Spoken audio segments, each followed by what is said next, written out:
the first half of today, I'm just gonna I'm gonna walk you guys through a presentation that shows you gives you at least an overview of the biggest changes from Legacy over to Ladybug Tools and what are the big new features. I guess the reasons why we'd really recommend updating. I guess I want to make a compelling case for that.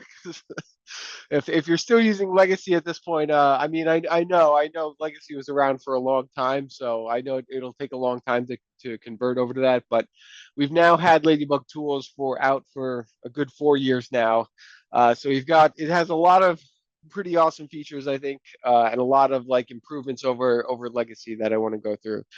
But maybe I'll also just take this, like the very first part of this presentation, to just clarify something that I know that we get asked a lot still, because at Ladybug Tools we work on both our Ladybug Tools open source project, and we now have a set of things that we sell, a set of products and services that we sell under the banner of Pollination. And so I just want to make it clear, like what we're covering in this workshop and what we mean when we say Ladybug Tools versus Pollination. So Ladybug Tools is what we use to refer to like the open source project that we've been working on for over a decade now. Right? I mean, it kind of encompasses Legacy, even though we actually say Ladybug Tools for Grasshopper is what we officially call our latest plugin. But at this point, right, our Ladybug Tools work. It encompasses an open source Python software development kit or an SDK, and all of the Grasshopper plugin. It's still always and forever free and open source. And I know people ask us, like, is Ladybug Tools going to become paid at some point? Like, no, we are never going to do that. The Grasshopper components and the Grasshopper plugin are always going to be free, open source, for a number of reasons you'll hear me cover in a second. That said, we do have products that we sell now, and Pollination is built on top of Ladybug Tools, so it is leveraging the open source project. But the main things that we sell right now, we have a Revit plugin, a Rhino plugin, and a cloud service that we all operate under Pollination.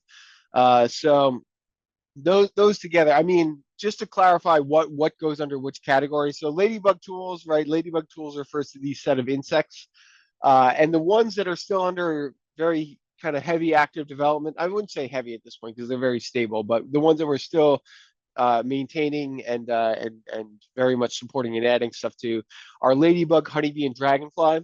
So these insects, you'll see they're each built on top of each other, whereas Dragonfly needs Honeybee in order. It's built on top of Honeybee. Honeybee is built on top of Ladybug.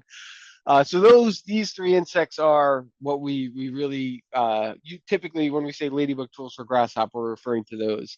I mean, we do have two other insects. We have Butterfly and Spider, but those aren't. I mean, they're also free, open source. And Butterfly is actually, we found recently, was our most starred GitHub repository. So it's certainly beloved by, I think, a lot of like developers and experts, software developers. But but we aren't maintaining these two as much right now. I mean, mostly because, not that we don't intend to come back to them to add more support for them, but we don't have anyone on our team who knows CFD modeling very well, which is what Butterfly does. Whereas we are all, like, our team has very good skills in the climate visualization analysis Ladybug does, the energy modeling and daylight modeling Honeybee does, and the urban scale modeling that Dragonfly is intended to do. So all of Ladybug Tools, as I said, it's all open source because we believe that those assumptions of what's going off the simulation engines need to be visible and editable for you to be able to make use of them.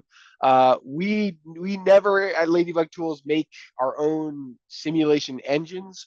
We rely on like engines that people have been working on for decades, like Energy Plus and Radiance, and the OpenStudio SDK.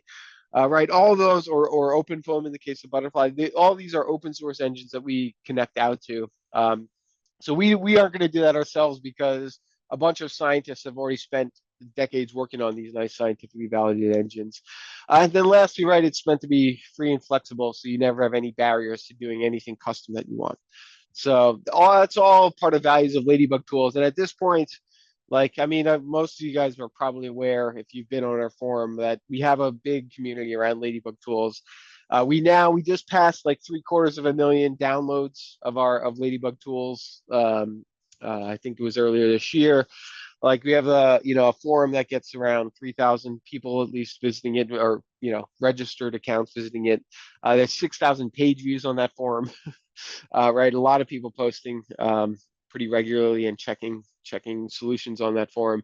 And then I think recently we could say also the number of research papers using Ladybug tools is pretty high up there. It's very popular within universities and for people who really need to make custom scripts to research certain questions.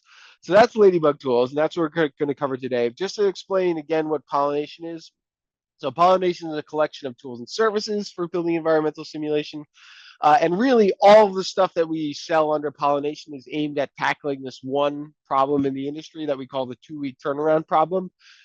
Maybe you guys have had familiarity with this working in the building industry and with a team that is building an energy model of the building. But right, you'll typically have a kickoff meeting between the design team and the energy modeling team.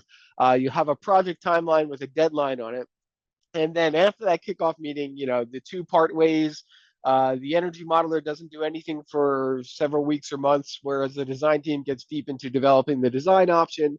And then finally, when you get close to maybe the end of SD or DD, and there's like, okay, here are a bunch of like 2D drawings, or here's a Revit model of everything that we got.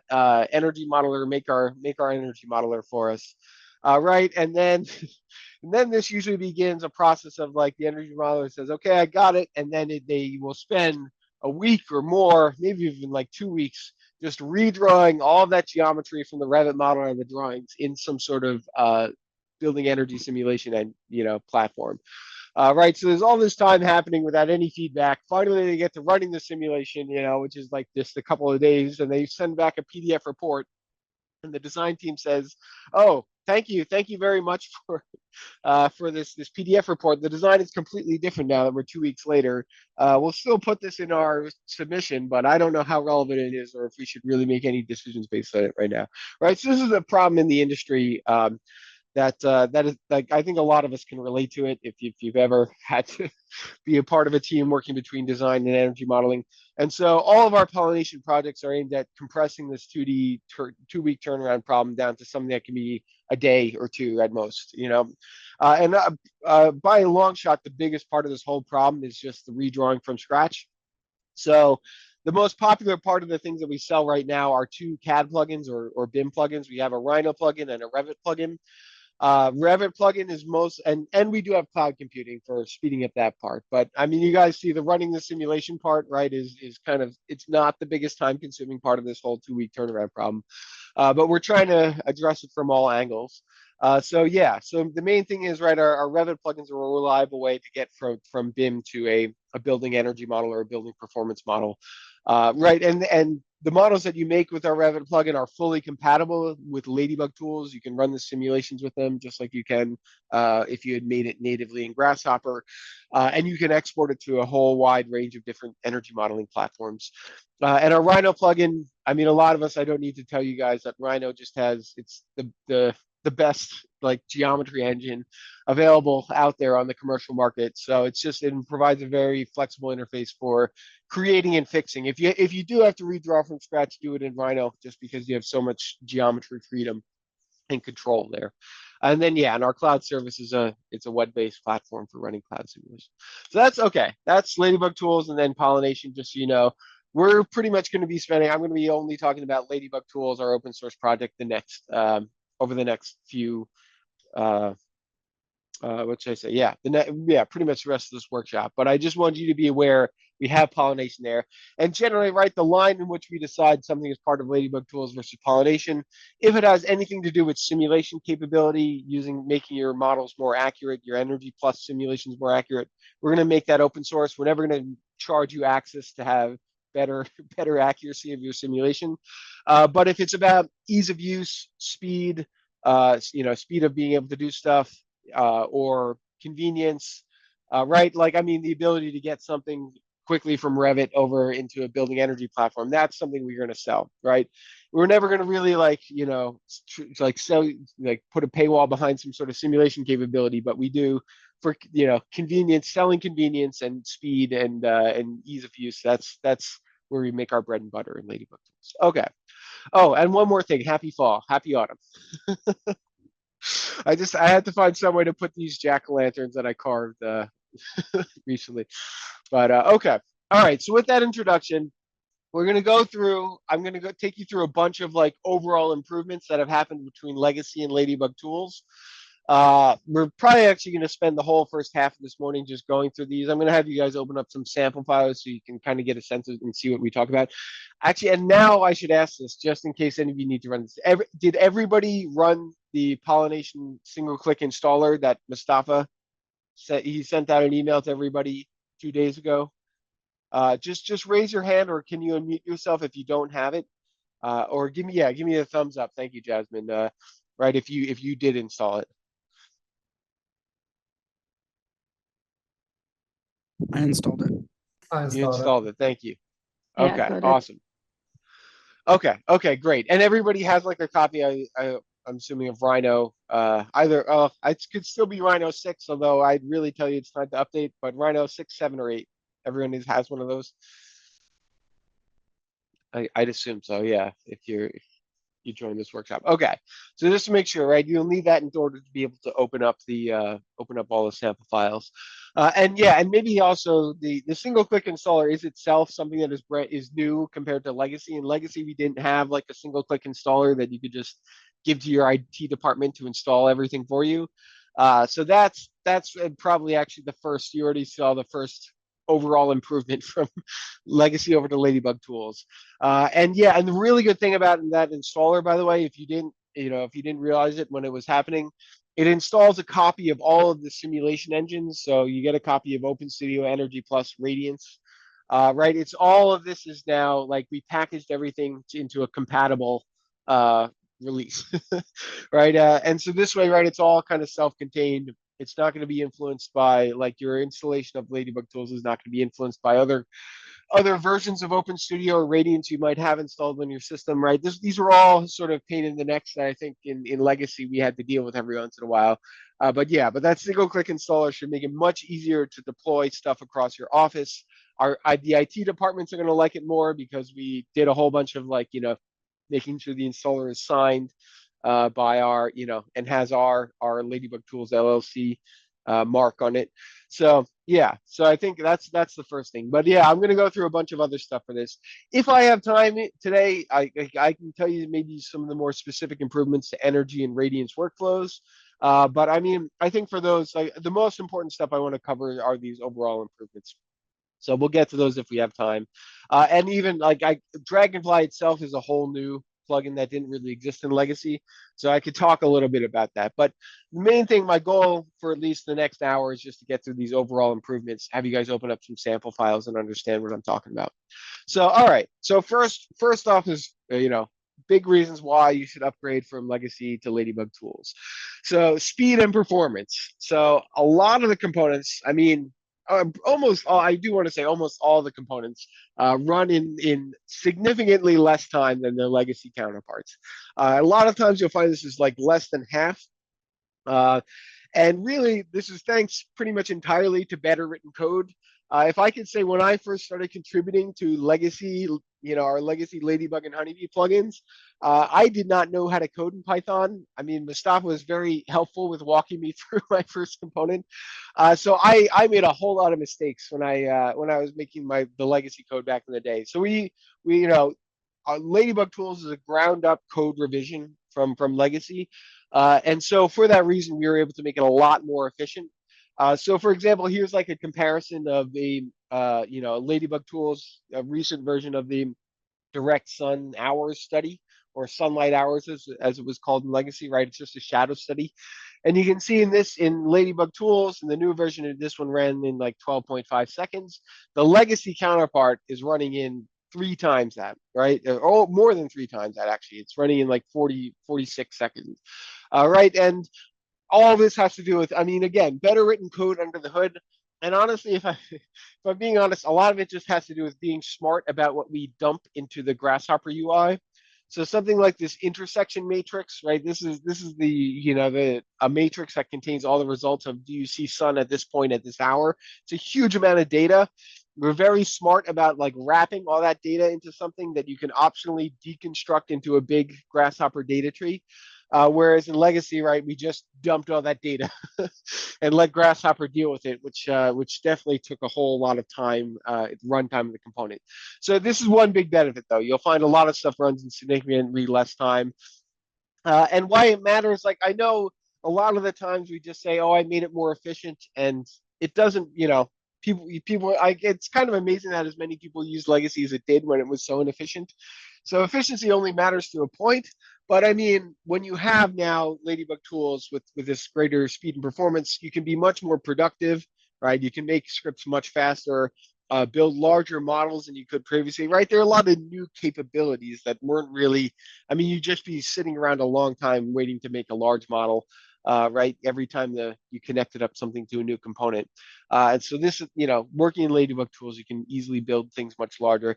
You can test more design options with this, right? So there's a lot of benefit that you get when you have this wide, like large scale, right, improvement in speed across all the components, right?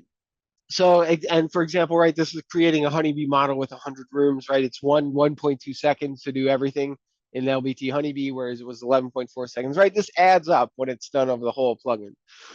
So there are good reasons why the speed and performance are desirable. Next thing that we have on the list. I mean, let me just check here. Is there everybody here is using Windows? Is that correct? Or just raise your hand if you're not using Windows. If you're a Mac user or Linux user. Is it is Jasmine, you're on Mac, is that right? Or is this just a Yeah, I'm on a Mac, and also our office is AECAD. it's using ArchiCAD. Okay, all right. So yeah, I have some interesting questions for you. So so in that case, then you probably were not able to run our single click installer because I that's have all it's so parallels, and we have a few projects that oh you're have, running okay. yeah, Okay, yeah, good. So well at yeah. least you're running this on We keep parallel, one license around. yeah, okay. But I mean, so that you are aware. So I had everybody install the single click installer because it's the easy, like I know it's going to work, right? We have everything packaged together. And the Mac installation workflow is it's a little bit more error prone because you're basically running a Grasshopper script to install everything. But we do actually have the ability. Everything I'm showing you today can run on Mac. Um, and I mean, the reason for this, right, is that the majority code in the LBT plugin lives in these cross-platform libraries that can run on Mac, Linux, or Windows, right? We wrote them in a way that they're not specific to Windows, right? And so what this means is that, right, you can install Ladybug tools right natively in Rhino for Mac. So just to give you guys like a picture of what this looks like, right? So Legacy, the way that we organized our code, almost all of it was inside the component, which I mean, it was maybe actually a kind of nice feature for people who wanted to learn. Like, right? Like all the code was right there accessible that you can double click and just see what the code is. And so I do think actually some people got usage out of being able to do that. Right. And we had like a small core library, which was in that Ladybug or Honeybee component. But I mean, the thing is, this really limits what you can do, right? Because you're not having all the components reuse the same code, you end up with a lot of copy pasted stuff. It becomes really impossible to maintain it long term. So the way that we wrote Ladybug tools is that we put about 90% of the code into these core libraries, we call them. Right? So these are Python packages. They can run. I mean, they run in Rhino and they run in in GH Python and in Grasshopper, right? But they can also run on a Linux machine running C Python, right? That's a completely different version of Python, right? They can run in all these different places, and so I mean, also the benefit about this, right, is that you put all of the majority of your software is just these core libraries. It makes it much easier to support, right, Mac, Linux, and all the different platforms. Right, there is still, I mean, there's some code you'll find in the components that uses these core libraries. And there's like a CAD interface library that you'll see me describe in a little bit, but yeah, but it's got completely restructured type of software. It's a ground up revision in Ladybug tools, right? And this is the screenshot to prove that we actually do have it all running on Mac, right? You can run an energy simulation and plot the heating results in this case, right? All this can be done on Mac. We don't have a single click installer for Mac. You have to like it's like a Grasshopper script you got to open and run, but you can run this on Rhino for Mac. So yeah, so Jasmine, you may get use out of this still if you want to be able to run this natively on Mac and not just use Parallels. But I appreciate you having Parallels ready for the workshop. Okay, so what else? So this brings me kind of to the next thing, right? So a lot of our code now is in these core libraries. So a major difference between Legacy and Ladybug Tools is that we added this new object, this kind of object that is described in detail within our core libraries called the data collection. And so what this is, right? So all time series data in the Ladybug Tools is represented with this Python object. Whereas in Legacy, right, this was just a list of data. We just dumped the, 8760 hours of the year data into the Grasshopper canvas. And the big advantage of having this object, this data collection objects, this means, right, you're not always dumping lots of data into Grasshopper, so that a lot of the speed improvements that you heard me mention before actually comes from the fact that we just dump the objects and not the whole big list of 8760 values. Right, but the real like value proposition of this is that you can actually do operations on these data collections. And maybe just to give you a sense, right, in Legacy, when you imported a weather file and you looked at your air temperature, dry bulb temperature, right, it would look like this. There's like 6 lines of text or 7 lines of text, and then 8760 values.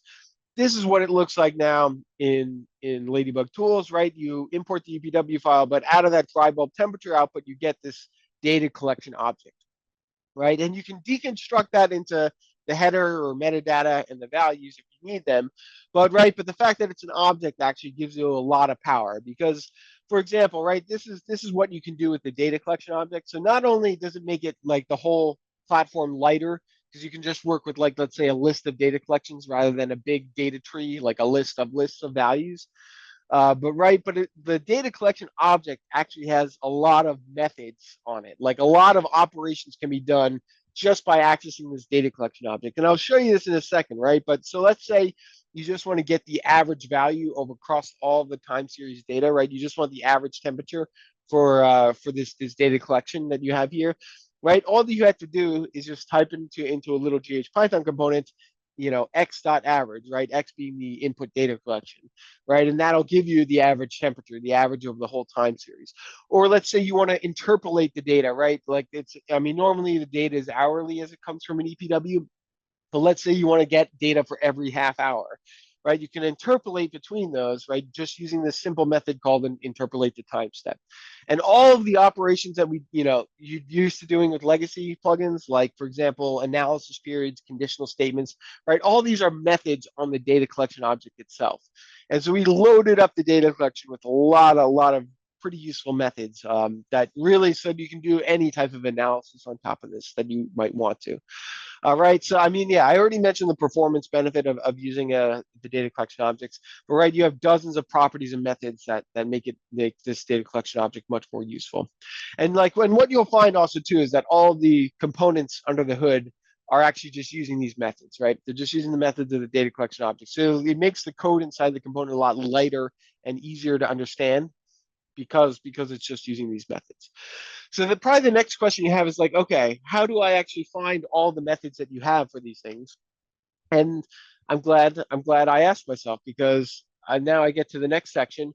We now have those core libraries that I kept talking about that make up 90% of the Ladybug Tools code.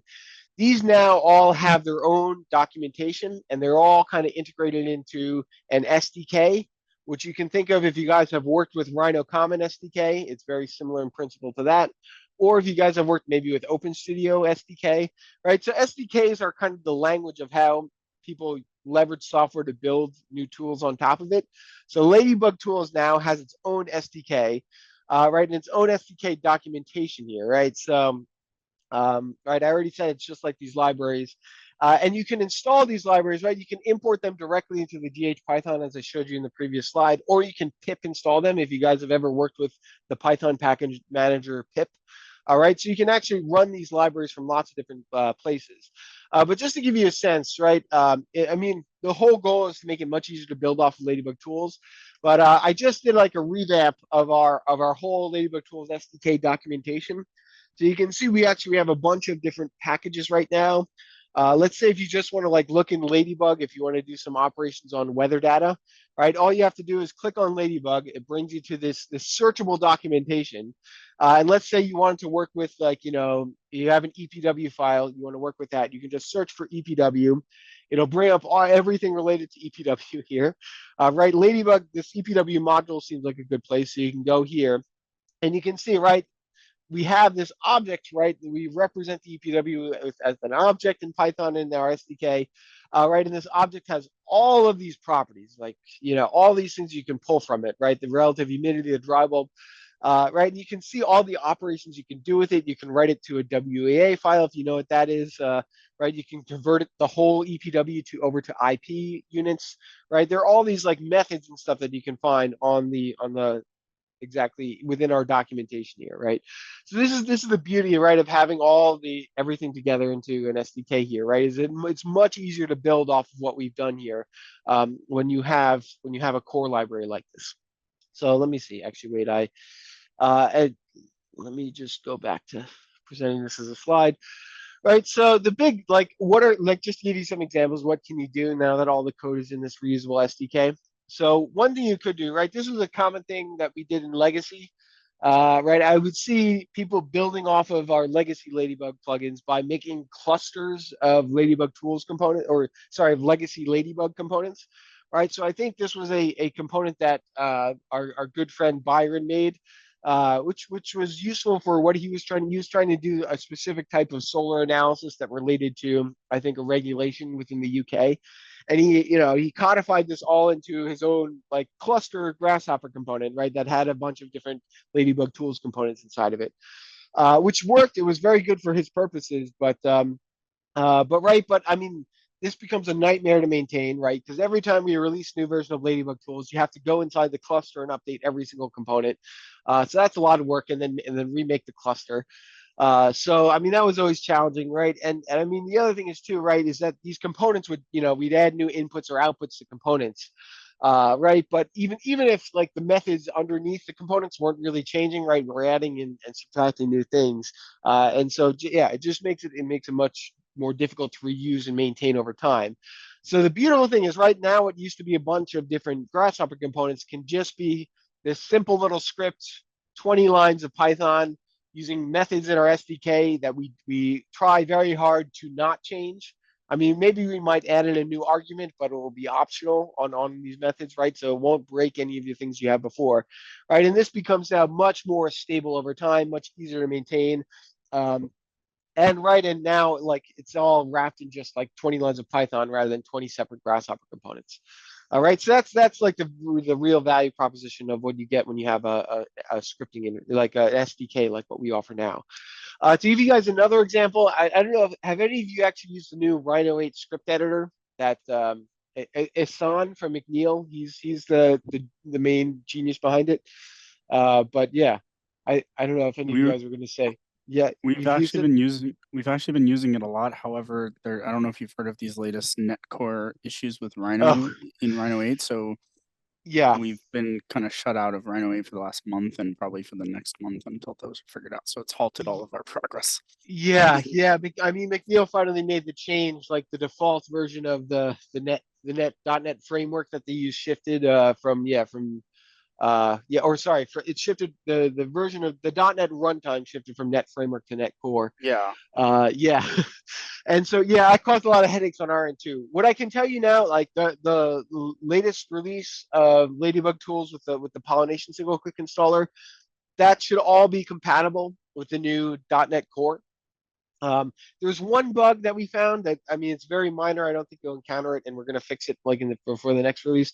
But yeah, but at this point, I think Ladybug Tools, at least, I think you should be able to make use of it in Rhino 8 without issues. But I know McNeil kind of like they they purposefully like withheld a few things to make sure that we could all do this transition over to the net core without issues. So yeah, I mean it's like we're pretty close to, I think, having everything resolved across all of Ladybug Tools and on McNeil's side. So yeah, but in the latest release, I'd say go ahead and use Rhino 8. I'm using Rhino 8 for the most part right now. Although I saved all our sample files in Rhino 7 and 6 format for you guys in case you want to use them. But Yeah, but I mean, now that we're like getting across the hurdles of .NET runtimes, right? I just want to say, like the script editor that Hassan put in Rhino 8, it's really good, and I mean, he keeps making it better. Just the number of improvements that he had in the last year is just it's now my like one of my favorite ways to use our Ladybug Tools SDK. Right, and so you can see this is an example up here, right? So this is actually like a script that we wrote using the Ladybug Tools SDK. Altogether, I think this is like 100 lines of code, but you can see I've actually been able to use the Rhino script editor to make a command that draws the sun path in the Rhino scene, right? So there's a whole new like world of possibilities that you can do with the Ladybug Tools SDK and this Rhino script editor. Um, right, we've actually now released a bunch of these environmental analysis components, which you guys, if you ran the right installer, you guys will actually have these in your Rhino right now. But just to give you a sense, like right, so we have a script that in this case runs the exact same thing that the direct sun hours component does, right, as shadow study. So you can customize using the options in the Rhino command bar. You can customize like the date time range, like what months do you want to run, what times of the day. Right, you just select your geometry that you want to run that shadow study with. It'll show you the grid of points that it's subdividing that geometry into. You select all of your context, right, and it does the shadow study for you right there. So right, so these commands are written all within the Rhino 8 script editor using the Ladybug Tools SDK, right? So if this maybe hopefully this begins to give you a sense like of what the power is of having these capabilities now in an SDK. And I know, so we've like packaged these commands into like the Rhino plugin that we sell, but I mean, we definitely want to encourage people writing their own sets of commands with the Ladybug Tools SDK. And if you guys have any particular questions about that, I'd recommend one, go to Hassan's workshop. I mean, I think it's a little late at this point. Maybe you could still sign up for Hassan. Hassan of McNeil is teaching a workshop in person next week. So he'll actually cover all the basics for using the script editor. And two, yeah, you can ask me. I'll be at the in-person workshops too if you guys will be there. And you can ask me all the specific Ladybug Tools SDK questions. Unfortunately I won't be at the hackathon this year, but you can ask me during the workshops all the questions you want. So yeah, so I mean, if I say this Ladybug Tools SDK, I think it fills kind of what I used to think of as like a chasm, because when we first started developing Ladybug Tools, we kind of imagined it as an educational pathway to getting deeper and deeper into the inner workings of simulation in general. Right, that people could go as deep as they wanted to. That was the part of the idea of making it all open source. Right, so at the very top level, right, you can just work with geometry, designing stuff in CAD and Grasshopper, right? And then you could do some visual scripting with the Ladybug Tools components, right, or the legacy components in that case, right, in Grasshopper, right? But there was always, I felt like just people, right? People were just working with these components, and I mean, it was kind of surprising we did get some people getting down to the source code of those components, right, in legacy.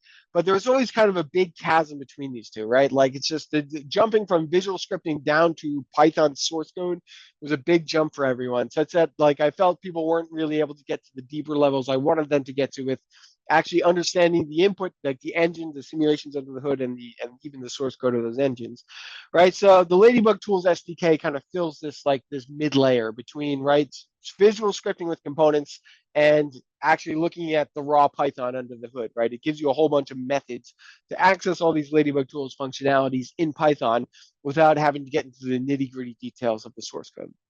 All right, so that's really what the value proposition we see there. And just to give you a sense, like the whole set of core libraries that we have right now, we really tried to organize them and subdivide them into like if you don't need certain things, you don't install them. Right, so we actually have now like we have several libraries that together make up the Ladybug tool, like the Ladybug part of Ladybug Tools SDK, right? There's a core library, there's a geometry library that sits at the base of everything, right? This geometry library helps us make all these climate graphics that we show you in the scene, right? And then we have extensions for Ladybug, like the radiance capabilities or the comfort capabilities. And then Honeybee is built on top of that, right? So this is actually like This is a dependency tree. So Honeybee is leveraging Ladybug's use of, all those data collections objects that are in Ladybug, and the geometry part that is in Ladybug geometry. It leverages those to give you representations of 3D buildings. And then we have separate extensions for radiance and energy capabilities on top of that Honeybee core, right? So if you only need to use Honeybee for energy simulation, you don't need to install all the radiant stuff.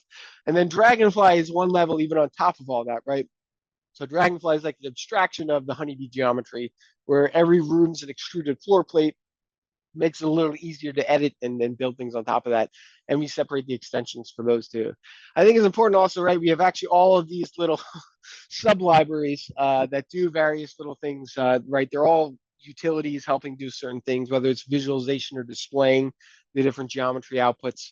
Right, or let's say, right, you have all the standards of constructions and schedules that you don't necessarily always need if you just want to use our Python libraries to translate from right from a Honeybee model over to OpenCV model. You don't need a huge library of standards, so we separated that out. Right, so it's a big wide world here. Right, everything's subdivided in our different core libraries here, right? And those core libraries too, we have actually an interface library, right, that has all those functions specific to working in Rhino, right? That is built on top of the core libraries, and that's what all the Grasshopper components that we have use. Basically, they all kind of access that together under the hood. Right, so this is basically how everything looks like together. Maybe one last thing before I delve into some examples so you guys can see what I'm talking about. Something that I think will have meaning to everybody on this call, right? Ladybug Tools compared to Legacy has a lot of big improvements for visualization and customizing those visualizations. Right, so there's almost nothing now. Like, I mean, at this point, every single property of Legends that you would want to edit, there's a way to do it. Right, and this was all born out of me wanting to customize so many things about Legends when I was using Ladybug Tools in practice, right? So I made sure with the new version you can customize anything you want. You can even, so you can display text in the Legends, right? You can have an ordinal legend with different text categories instead of just numbers. You can flip the legend to be horizontal versus vertical. This was this was something that I kept doing manually when I was in practice. Right, you can also change the legend to be a smooth gradient instead of like a segmented set of categories. Right, so this is legacy legend parameters. You can see the Ladybug Tools one's much bigger. We have a lot more options, so many more things to customize about them. Yeah, right. And so all of these are new, right? The ability to switch to a gradient legend, the ability to make it horizontal. You can really fine tune the dimensions to be exactly as you want it to look in a way that we didn't have on the legacy one. All right, so all of these that you see here, these are all different legends that are made from the Ladybug Tools legends, right? All of these can be done now, and yeah, right. And of course, there's still things like fonts that you can change and everything like that. So it's a whole lot. Like, you should always now be able to get your legends and your colors and everything to fit with your drawing set, right? If a design team tells you, okay, we're using this font across all the design documents, you can do that with legend parameters. Right, and you can make sure that everything matches exactly what the design team is doing without having to do any extra post-processing in Illustrator. Another really big thing and big improvement to a visualization compared to the legacy is that we have this new object called a visualization set, and all the Ladybug Tools graphics can be translated to that, right? So you have a sun path visualization set, a wind rose, an hourly plot. All these have visualization set representations. And the real power of visualization sets is that they, like, I mean, you can still access the raw Grasshopper geometry as you could in Legacy, but the visualization sets plug directly into the Rhino display pipeline. So if you guys have ever worked with the Rhino Common libraries, this object display pipeline, this is actually what renders stuff into the Rhino scene for you. So what this allows us to do is that the visualization sets, when you preview them in Rhino, you get access to things like line weights, like you can do dashed versus dotted lines. You get access to transparency, right? All this stuff that you don't really get access to in the raw Grasshopper preview of geometries, right? And that's what allows us to change, right? In Legacy, this is what the sun path looked like. In Ladybug Tools, you now have this visualization set where you can have dashed lines, right? You have all these capabilities you didn't necessarily have access to. And of course, right, you have screen-oriented legends. This was something that there must have been like many people asking me for this over the years. Right, so just, I mean, just to give you an overview of like what the visualization sets look like, right? This is what the windrows visualization set looks like. You have all this nice hierarchy of line weights that we didn't really have in the raw Grasshopper output. Same thing goes for the sun path, right? You can customize the sun path graphics to look really nice like this. What else? These are all the radiation graphics, the radiation dome, radiation rows, or I guess I should say sky dome and radiation rows, right? All of these have these nice visualization set representations. I mean, even basic things like monthly chart, there, we make use of dash lines to make these preview a little bit better, or psychrometric charts, right? There's more hierarchy in the lines that you're looking at there. Right. And yeah, and right, and this is an animation just to show you, right? This screen-oriented legend, it's right, it's remaining exactly where it is as I navigate around the scene to look at the different angles of my sun path. This is something we never really had good support for in Legacy, right? So, and this now allows you to, right, to make scripts and that are much more good real-time representations, right? You can show someone a sun path, with the legend right on top of the design geometry and pan around it in the design meeting without having to change it. And so why does this all matter, right? So like a lot of the times, right, like the time we spend running the simulations is actually not that much. I already said this before. We spend a lot of time building the model. We also spend a lot of time like reformatting the output visualization, right? Or at least I did in practice, right, to make sure it fit, it looked nice, and it fit with all the graphics that the design team was doing. Right, and so the idea is now that you can do this on Grasshopper, it eliminates having to export the graphic out to Illustrator or Photoshop or do one of these other programs, right? You should be able to get it to look exactly as you want just working in Rhino Grasshopper. And the other thing I is, have a right, like question, it's Chris. just yeah, go ahead.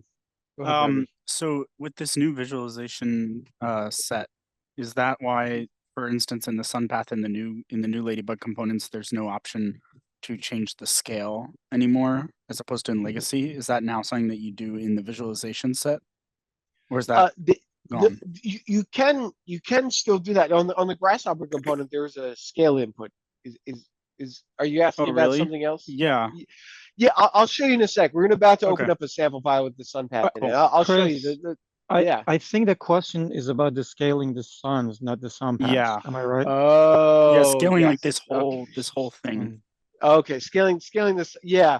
So I mean, so you'll notice actually, yeah, the way that these little colored dots are represented right now, these are actually not meshes. So in Legacy Sun Path, like the actual suns were rendered with these mesh spheres. Yeah. And I mean that was it. Granted, you can still set up your script to do this. I can show you how to do it in a second if you do if you do want, if that's something you really want. But we figured, right, like most use cases, you just like one, it's a lot faster just to preview the points. These are just point Yeah. objects instead of meshes, colored points. And two, right, so like yeah, I guess we just figured we'd pull that out into another component, which is actually a very common theme. A lot of the times when we had like massive like components in Legacy, the sun path used to be a huge component in Legacy, right? We tried to make the components smaller and split them up into two, especially if there was like some capability like controlling the radius of the mesh that you don't really need to do with every visualization. But let me show you how to do that. Yeah. But that was thank you, Mustafa, for clarifying, because exactly, that feature's kind of been moved off into a new set of components. So yeah, and thank you. That gives me a good chance to really point that out, because yeah, for example, like psychrometric chart too, that's another one that we split into two components. So where possible, we tried to break things down so that you only use the component that you need to for your given thing, and then you add the second one if you need to do it.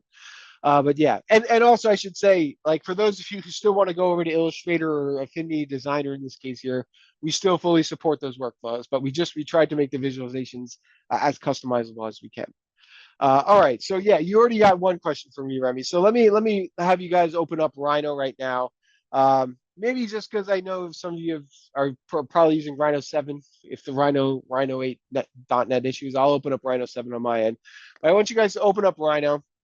And you'll see, so right, so you have the files. These are all the sample files. Let me pull this over here. Right, these are the sample files in the Google Drive I gave you. I mean, I'm gonna open up this masking study in Rhino 7. So I got Rhino 7 here, and then maybe let me just drag this masking study, open up the file here. I mean, I'm not really, I mean, maybe if you guys ask for it, I'll use this geometry for something, but I mostly just had you guys pick a file so I can show you some of these visualization capabilities in relation to something. But all right, yeah, once you have Rhino open, either Rhino 6, 7, or 8, they'll all be fine. Open up this file and then open up Grasshopper. And then I'm gonna have you guys open up. We have like a sample file here. I guess let me show you first just how to customize. I'll just give you a sense of the general customization and capabilities of visualization first, and then we can move to SunPath. Actually, you know what? No, I'm going to switch it up because I want to answer your question, Remy. If you guys can open up this 2 SunPath visual, just open that up in Grasshopper. This will give me a chance to at least, yeah, to explain what the visualization set is and to show you how to do what you want, Remy, in the new Ladybug Tools components. All right, so this is actually going to give you an example here. I have side by side, I have now my design geometry in relation to my SunPath. And you can see, yeah, so this is like, there are a few key differences, right, between the legacy version of the script and the new ones. I mean, you'll see these components they look very similar to their legacy counterparts. I still have legacy installed, so I can show you guys. All right, so this was that download weather component, and this was the import EPW component. But I mean, one thing you guys will notice, right, is like I said, coming out of these components, you have, if I pull up a panel here, this dry bulb temperature is now this data collection object. Right, instead of just the big, you'll see it says H760 values, but it doesn't give you the whole list. If you want that list, we still have that deconstruct data right there. This was actually a legacy component that we used to just separate numbers and strings, right? But, oh, I'm sorry, actually, no, this is the legacy component. Let me give you the Ladybug Tools version of this component, right? Here's what it looks like now. It's data, and you see header, right, which has that metadata and values, right? If you do still want to get those H760 values. Right, so that's going into this SunPath component that's coloring the suns right here. Right, but you'll see what I'm doing here. So I still have, if I turn the preview off in this visualization set and turn the preview on here, right, so you still have like the raw Grasshopper geometry for your analemmas, daily arcs, etc. Right, all this is coming out of this component. And they're all like, if you wanted to edit, for example, the analemma curves, right, you have like, these are actual, like, Grasshopper geometry objects that you can work with, right? If you want to move them around or scale them or do something with them with the native Grasshopper components, this is all still available to you. But the nice thing is that you'll find all these Ladybug components will have this output of visualization set, right? And so visualization set, you'll see it's actually similar in principle to the data collection object, right? This is like an object that wraps all of the geometry of the SunPath. Right, and you can actually see there are 9 items within this, right? So there are actually 9 different things you can customize on the visualization set of the SunPath, right? And so this set of instructions basically is what we pass into this new component we have called preview visualization set, right? If I turn the preview off here and I'll turn the preview back on here, right? Previewing the visualization set is what gives you this nice graphic with, you can see these dashed lines here. Right, and it's giving you, right, like this thing that plugs right into the scene here. So, all right, now to answer your question, Remy, if you do want to create, like, I mean, so we have like the scale of the whole SunPath itself, right? You can see I'm setting this to 3. If this were 2, it'd make the SunPath smaller. So that's still there. But I think you were saying, right, how do you make the suns bigger? And so what you can do is that we still give you, right, we still give you those geometry outputs here. So you have the points, right? These are XYZ points for those sun positions. And let's see, and you have colored points right here. Right, so these actually, and you can see these actually have the RGB values associated with those points. So if you really want to make a visualization that's exactly like Ladybug Grasshopper, you can just use, all you need is a few native Grasshopper components. We'll basically use the native Grasshopper mesh sphere. I see. Right, and what you can basically build your own mesh sphere from your sun points, right? I think that's going to be base, yep. And then, right, we have, I guess everything else is fine. You can change the radius, right? So the radius is what you're going to change in this case. But right, let's say you wanted to actually do a colored mesh. The way that you can make a colored mesh in Grasshopper, there's a mesh spray component. And what we can do, right, we can just plug in the meshes here, I think. And then we might have to, if this doesn't cast these to colors for me, we might have, yeah, I think we might have to cast it through. We have to get a native Grasshopper color parameter, right? So this is just a nuance. Let me see. So the thing is, right, it doesn't like this because these are actually, right, so you can see they look like RGB values, but they're actually whole point objects that have the colors embedded within them. So I think I have to cast them to text, actually. That's what I need to do first. So casting from points, yeah, there we go. So this is just pure text, and then I can cast a color. Or actually, I think actually this will do it for me. Yeah, okay. Right, so basically, once I cast these colored point objects to the text of the RGB values, that gives me something this component understands. And I think, okay, it needs something for P, right? So this is just spray points. And I think this could be anything. So I think I'm just going to put 0, 0. And it's going to tell me, okay, the numbers and points have to equal each other, right? So I think I just have to graph this input and graph that output. Okay, there we go. Yes, and then I'll turn the preview off here. So I know it's a little bit of work if you want to get the colored points, but this gives you exactly what we had in Ladybug Tools. Right now, you can adjust the radius to be whatever you want. We'll do something from 0 to 20, right? So I can go and change the radius to be, as small or as large as I want it to, right? So that's how you do it. Thank you. Yeah, no problem. I mean, so yeah, there are good reasons like why we tried to structure it. Like, and generally speaking, at this point, anything you did with Legacy, it should be possible to do with Ladybug Tools. Again, you'll see like some things we split into separate components. So when in doubt, like if you have a question like this, the best place to look oftentimes is our forum. Because I think I've already posted this as an example on our forum for someone who asked something similar. But yeah, but anything you did with Legacy, it should be possible to do with Ladybug Tools. Just ask us, right? I mean, we tried to make the workflows as obvious as we could, but sometimes, yeah, sometimes you just need to do a little searching and we'll let you know how to do it. But yeah, so that's how you do it, right? And now you get all the nice benefit of having, right, all those Legacy capabilities, but you also now have these line weights that look cool. One thing, yeah, if you guys, right, so the legend looks like this by default, but if you want to change it to be that 2D legend, right, like a head-up display that's always there as you're navigating around. We have a component called Legend Parameters 2D, or sorry, Legend 2D Parameters, right? And so this lets you set like the origin basically in terms of screen pixels, or in terms of percentage of your screen. We set X and Y values and the segment height and width. All you really have to do, if you just plug in the basic Legend Parameters 2D into the visualization set, right, that it's going to give you a legend that is right, just like a head-up display here. Right, so you can build really nice custom scripts, right? This of all the capabilities of Grasshopper here, but with the ability to customize the legend, so you can show the design team, hey, look, this is your view from sun in the morning versus the afternoon, right? And your legend's all there, looking nicely for you, right? There's just a lot more, right? And the basic idea is you shouldn't have to go over to Illustrator or some other platform to do these types of nice visualizations. It's all natively supported in Grasshopper. All right. So that gives you guys have any questions about the sun path file? I'm gonna have you guys open up one more file to give you a better sense of of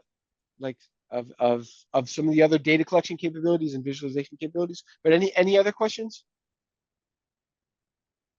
I have an unrelated question, but is there any best practice to keeping the legacy components and the new stuff installed at the same time, or is it risky in case something messes up? So we made it such that you can have both installed at the same time, and they will not conflict with each other. So I mean, yeah. So that's why I mean, and probably at this point I should be able to get rid of my legacy, but I still sometimes keep it open just to help people get through. Yeah. I mean, there's nothing bad is going to happen by having both of them installed, especially if you use our single click installer, right? Because if you guys will see the way our single click installer works, everything goes into program files by default right now, which is how most you'll find Rhinos in here, right? Most other software installs everything in program files. But you'll see within the installation folder and program files, we give you a copy of Radiance, we give you a copy of OpenStudio, everything's self-contained in here, so it's not going to conflict with anything related to Legacy.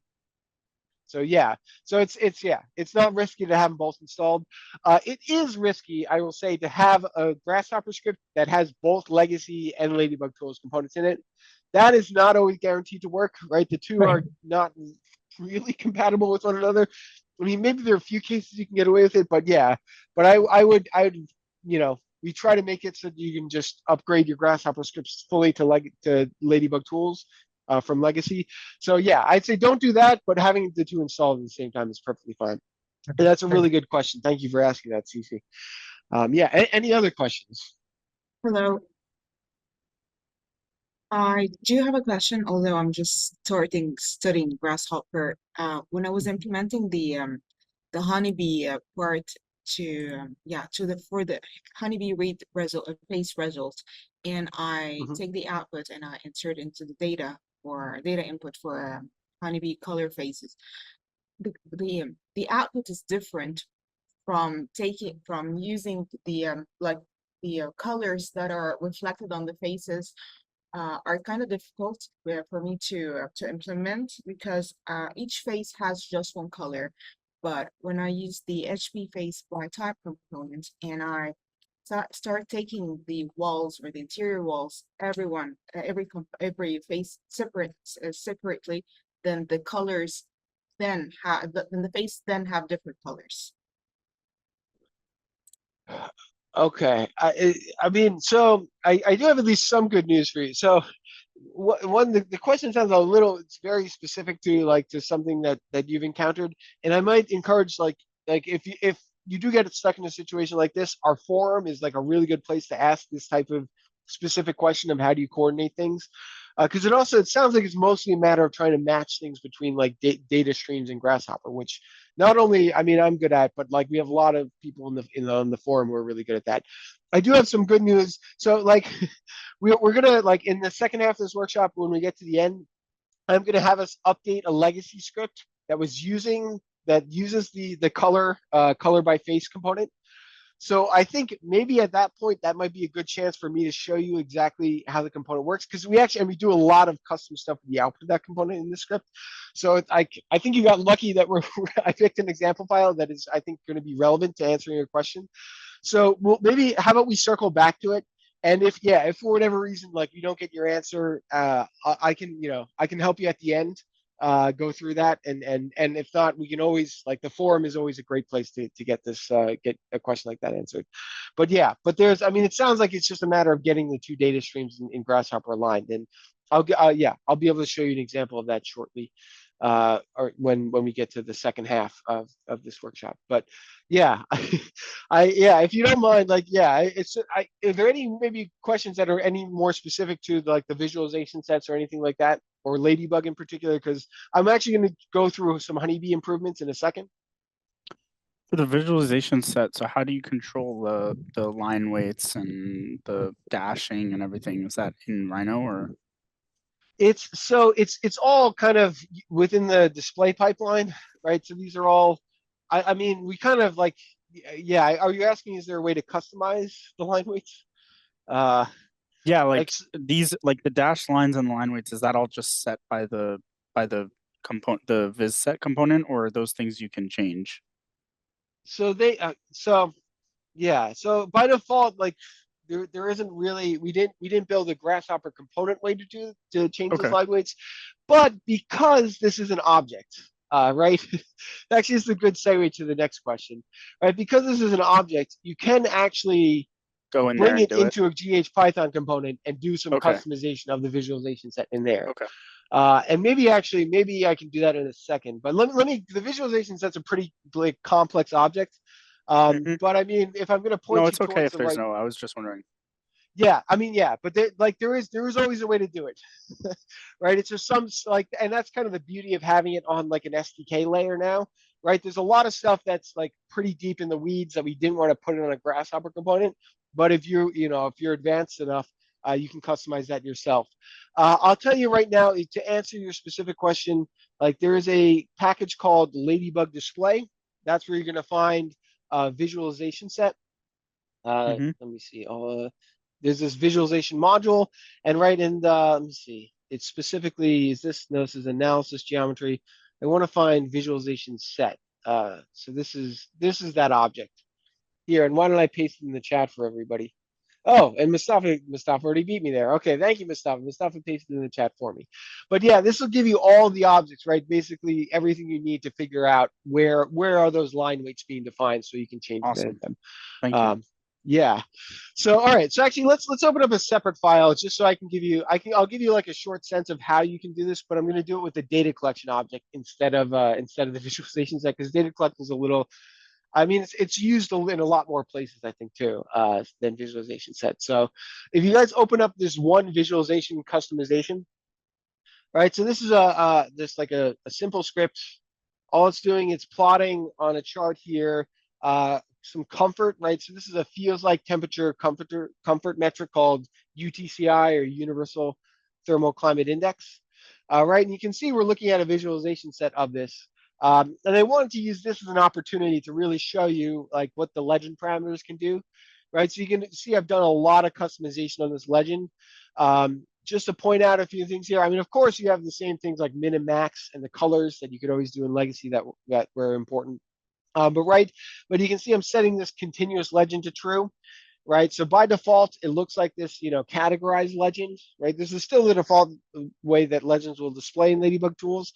But if you want to get a nice gradient color, which really makes sense for certain types of data streams, especially when they have like a more of a continuous range, all that you have to do is set this Boolean toggle to true. Number of decimal places, this was there in Ladybug Tools, but right, if you always want to, you can always add more decimal places, or I always kind of like to set it to 0 once I've gotten the legend boundaries to be evenly divisible by my number of segments. So that's still there. Right, you have this option to switch between horizontal and vertical, right? This was not here in Legacy. So the default is actually still a vertical legend, because most data will display really nicely with the vertical legend. Right, but you can just double click that to false to change it to a horizontal legend. And something also that we didn't have in Legacy, right? We have the segment width, the segment height.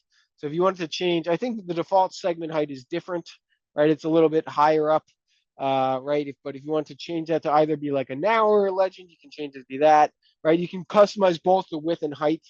I think there was like a legend scale input in Legacy, but now you can customize both the width and the height in a way that you couldn't, right? You can change both these things together.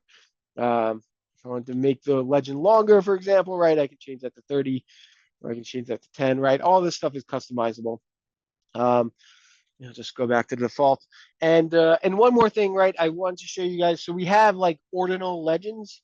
So the easy way to do this, let me just disconnect these legend parameters for a second. So this will set it back to the default. But if you guys see, if you plotted something like the comfort category, right? So these categories of comfort, right? They go with the UTCI model to tell you your level of heat stress. And the nice thing is, right, if you just plug these into the component, right, the legend actually gives you text values for extreme heat, strong heat stress, all right, no thermal stress and cold stress. So the beauty is, and I think condition, right, gives you hot, cold, or neutral. And I meant to compare the two categories to one another. All right, and you can see, I mean, this is a chart just comparing if you protect people from wind versus not, right? What is the difference in comfort? All right, so this becomes, I think, a little easier to explain. I remember, in Legacy, I constantly found myself replacing the text of my legends to something ordinal. So this is now something that you can do here. And so it is possible, if you guys look under the hood, the way that we do these ordinal legends, right, these text legends, let's say I deconstruct this data for a second here, right, you'll see it's still a set of numbers in the values field, right? It's not actually text categories, right? These are just integers that refer to the different categories. But within the header, basically, we have something that helps you convert between, right? It helps map those integers to a certain text value. And so we do have components that let you construct a data collection object. So if you want to do this, right, we have a construct data. This helps you. This will take like your list of 8,760 values. It takes a header. So there's a component to construct the header like this. And actually, maybe let me just, I'm just going to pull up a little plugin I have so you guys can see the names of these components, right? So these are called construct header and construct data. if you guys want to pull these up on your own canvas. And you're right, you can just search for them by LB construct data, right? Especially if you don't if you don't know the Ladybug tab to pull them down from, this is helpful. So right, so you can build up your own, like, right, your own header, your own values, and importantly, right, this meta, is it the metadata or is it? I think it's actually the data type, right? You can construct your own data types, right, and you can give a set of text categories when you construct this data type. Right, so like this is all helpful if you really want to make your own text categories as a way to do it. Right, it takes a few different components, but this is what you plug into here. Right, but you can basically make your own, right? You basically set your values to be a bunch of integers, and these categories, right, you're going to plug in basically a list where it has an integer mapping to that text value, and you can do this all yourself. Right, so this is just letting you know, right, there are all these new capabilities. We tried to expose all of them here with these components. Right, and so yeah, and so there are still a lot of Grasshopper components to make your own data collections, but what I want to show you down here, right, I'm taking this dry bulb temperature data collection and I'm plugging it into the Grasshopper script here, right, this little native GH Python script.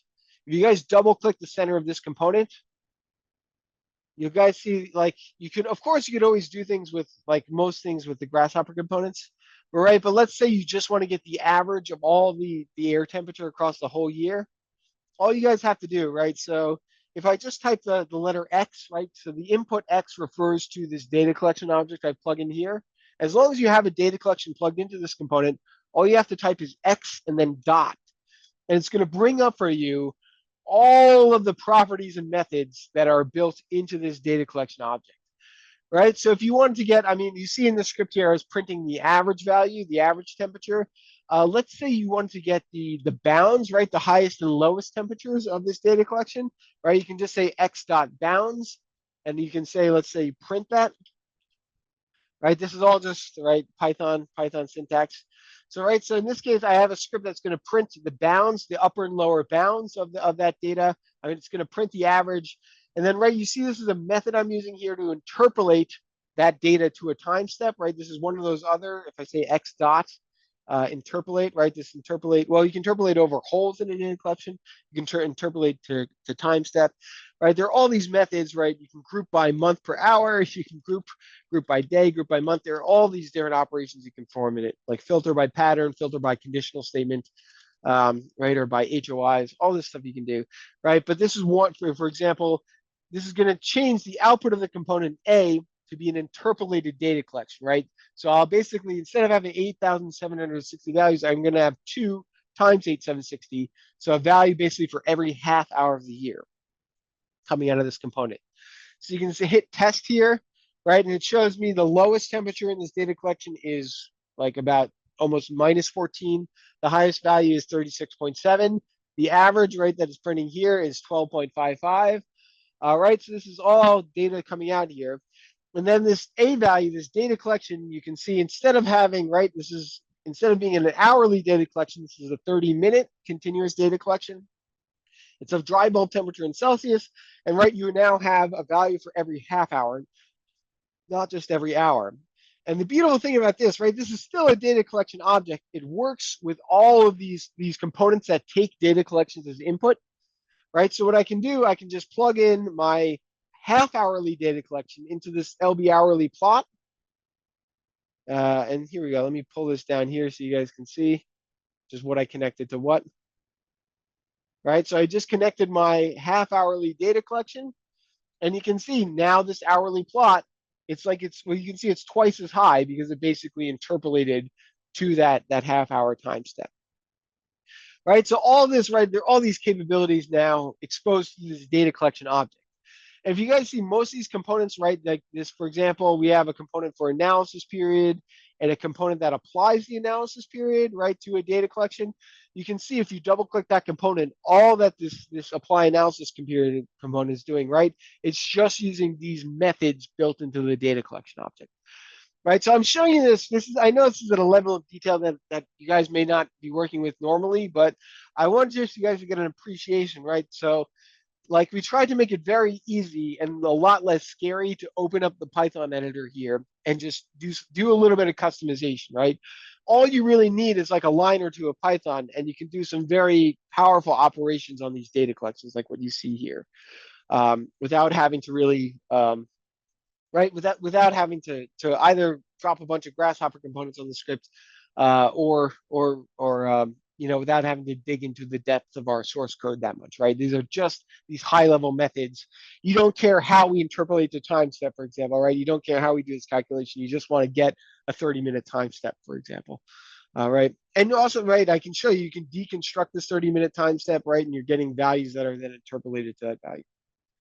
So yeah, and any questions at least on how you might edit objects like this with GH Python, or on some of these legend customization issues? I'm sure of questions. This is really awesome because I didn't know this was an ability in the new data collection thing. This makes my life so much easier. So Yeah. Yeah, I mean, that's it's really, yeah, really that's cool. I'm glad you appreciate it, because yeah, we like, Because yeah, right now I we have like 5 million components to filter data by conditional statements. That is a pain yeah. in the ass, but Yeah, okay. exactly. I mean, and if there's anything you want to do the data that we're somehow missing, like I think, like I like, oh, at this point, I think we put in everything that I could want.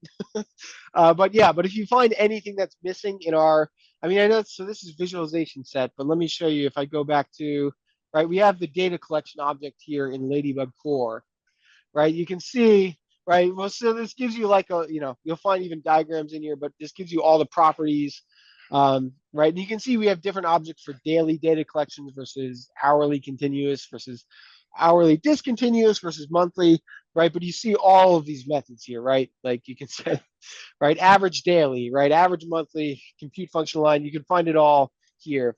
And I think maybe I'll just paste this one in the chat too, if you guys are curious Thank you. about all that you can do with these components, or all these methods, I should say, these Python methods. And right, yeah, and the beautiful thing too is that if you open up Rhino 8 script editor, right, like I can show you, as long as you guys have run our Pollination single click installer, by the way, you get access to all the core libraries within the Rhino 8 script editors. So yeah, so that's the way I'd recommend doing that. So if you guys do want to ever write your own commands or something like that, you just go open up Rhino 8 and you do script editor. And you'll find that, you know, I guess the first time you do it, it loads everything. But right, you can just make a new file. You can work in either Python 3 or Iron Python 2. It's not made it really nice. You can work in either one of these. I kind of recommend, if you guys are working Python 3, just like you can access all the nice libraries that exist in Python 3, like NumPy and SciPy and all that cool stuff. But you can just say import, or you can say like from Ladybug in dot data collection, or maybe you start from an EPW, right? EPW can give you data collections. Import EPW, right? You can see this is auto completing for me here, and I can create a custom EPW object, right? Or sorry, I just have to spell it right. Yeah, you can create it, right, and it all shows up here. Like the song made it really nice. You can see all those docs actually even show up right here too. So you can see all you need is a file path to initialize the EPW object, and then you can start working with it from there.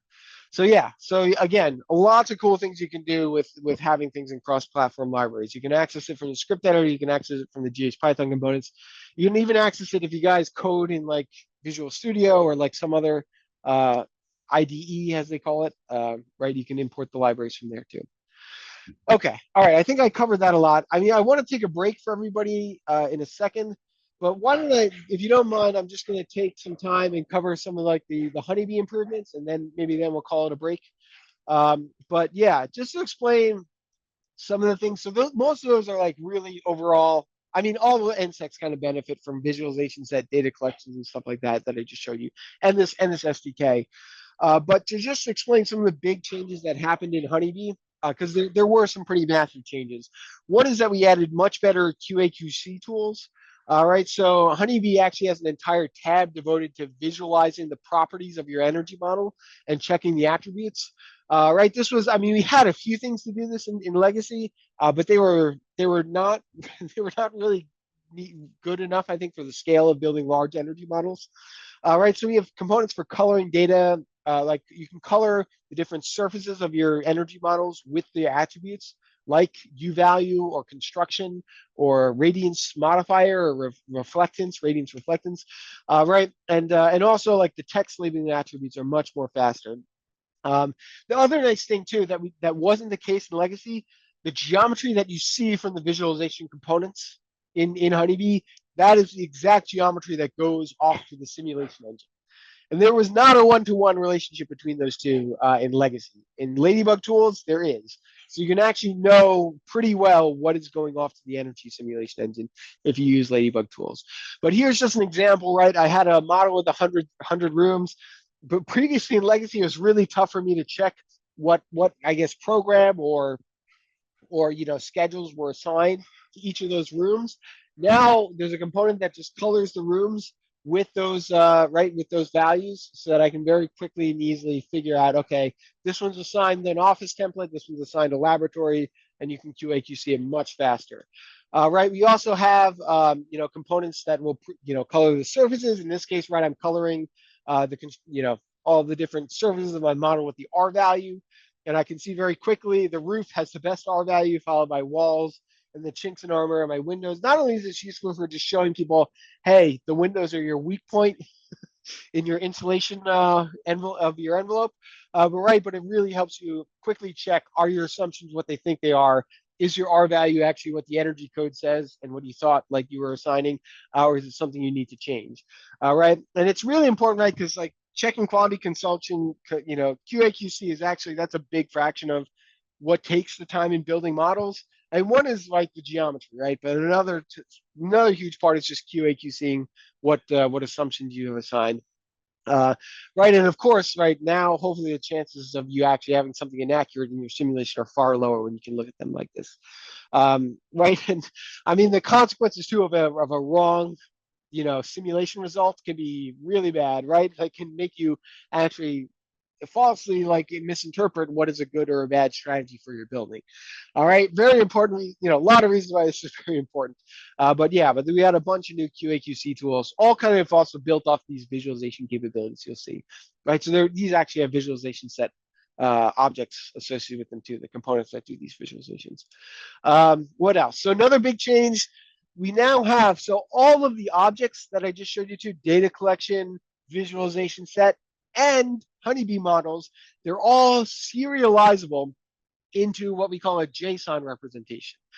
So if you guys aren't familiar with JSON, right, JSON is it's a file format that's used by JavaScript, which is what the J stands for, by Python. It's used in a lot of different places. It's kind of become like a standard for representing objects, right? Object-oriented languages will actually more often than not use JSON these days to basically represent their object in a text format. All right, and the power of this, right, is that you can actually serialize everything, like everything that describes a construction, you can serialize it into this JSON text string, and that contains everything that's needed to recreate that whole object. So you can then apply that to different things, in a different Grasshopper definition, or you can share that text string through a file with someone else, right? You can pass it between CAD interfaces. And so just to show you what this looks like, right? So I already said, you can have a construction. This is a custom triple pane window I made, for example, right? But you can serialize that Python object into a string that has all of the material definitions under it, right? It has all the thickness of the argon layer. It has the reflectance of back and front of the glaze, right? All this data is wrapped into this JSON string, right? And so the same thing can be done with an entire Honeybee model that contains all of your geometry and constructions and schedules. All of that can be serialized into either a string, or more reasonably, you write it into a file, and you can pass that file to someone else. They could load it up in their Grasshopper definition, right, from that JSON representation.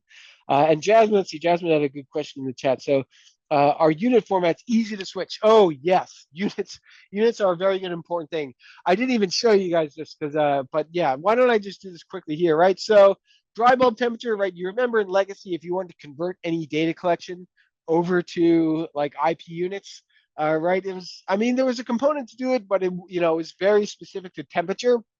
You'll see that in Ladybug, in the newest Ladybug tools, there's a component just called LB2IP, right? So this is one component. You can take any data collection, right? So this is any data collection in any units, and it will automatically convert it to the, the typical IP units, right? So I can connect a dry bulb temperature here, right? And so that'll allow me to, for example, right, it's like built into the data type, right? And now I'm actually plotting that dry bulb temperature in Fahrenheit, right? So this just is, I could do the same thing with like wind speed. It will convert meters per second to miles per hour, right? All of them can use the same component. So we tried to make it like very easy to do the unit conversions. Because yeah, that was a pain in the butt for me too. Like have to do unit conversions. I mean, for those of you working internationally, I mean, yeah, I'm jealous that you get to work in one unit system and that the rest of the world uses. But yeah, right. So in the US, right, we just have this one Ladybug 2 IP component, and you'll see actually what this component is doing, right? It's just calling the data collections 2 IP method under the hood, right? So this is actually easy to access from the SDK too. Right, so yeah, good question. Thank you for asking that, Jasmine, because we tried to make that a whole lot easier. I mean, there's also like, so all data collections, right? We have built-in types so they automatically convert them for you. There is also a component called unit converter. So this will just take any values and you just plug in what units those values are in and what units you want to convert it to. And you can see we have a whole bunch of units built into Ladybug Tools right now.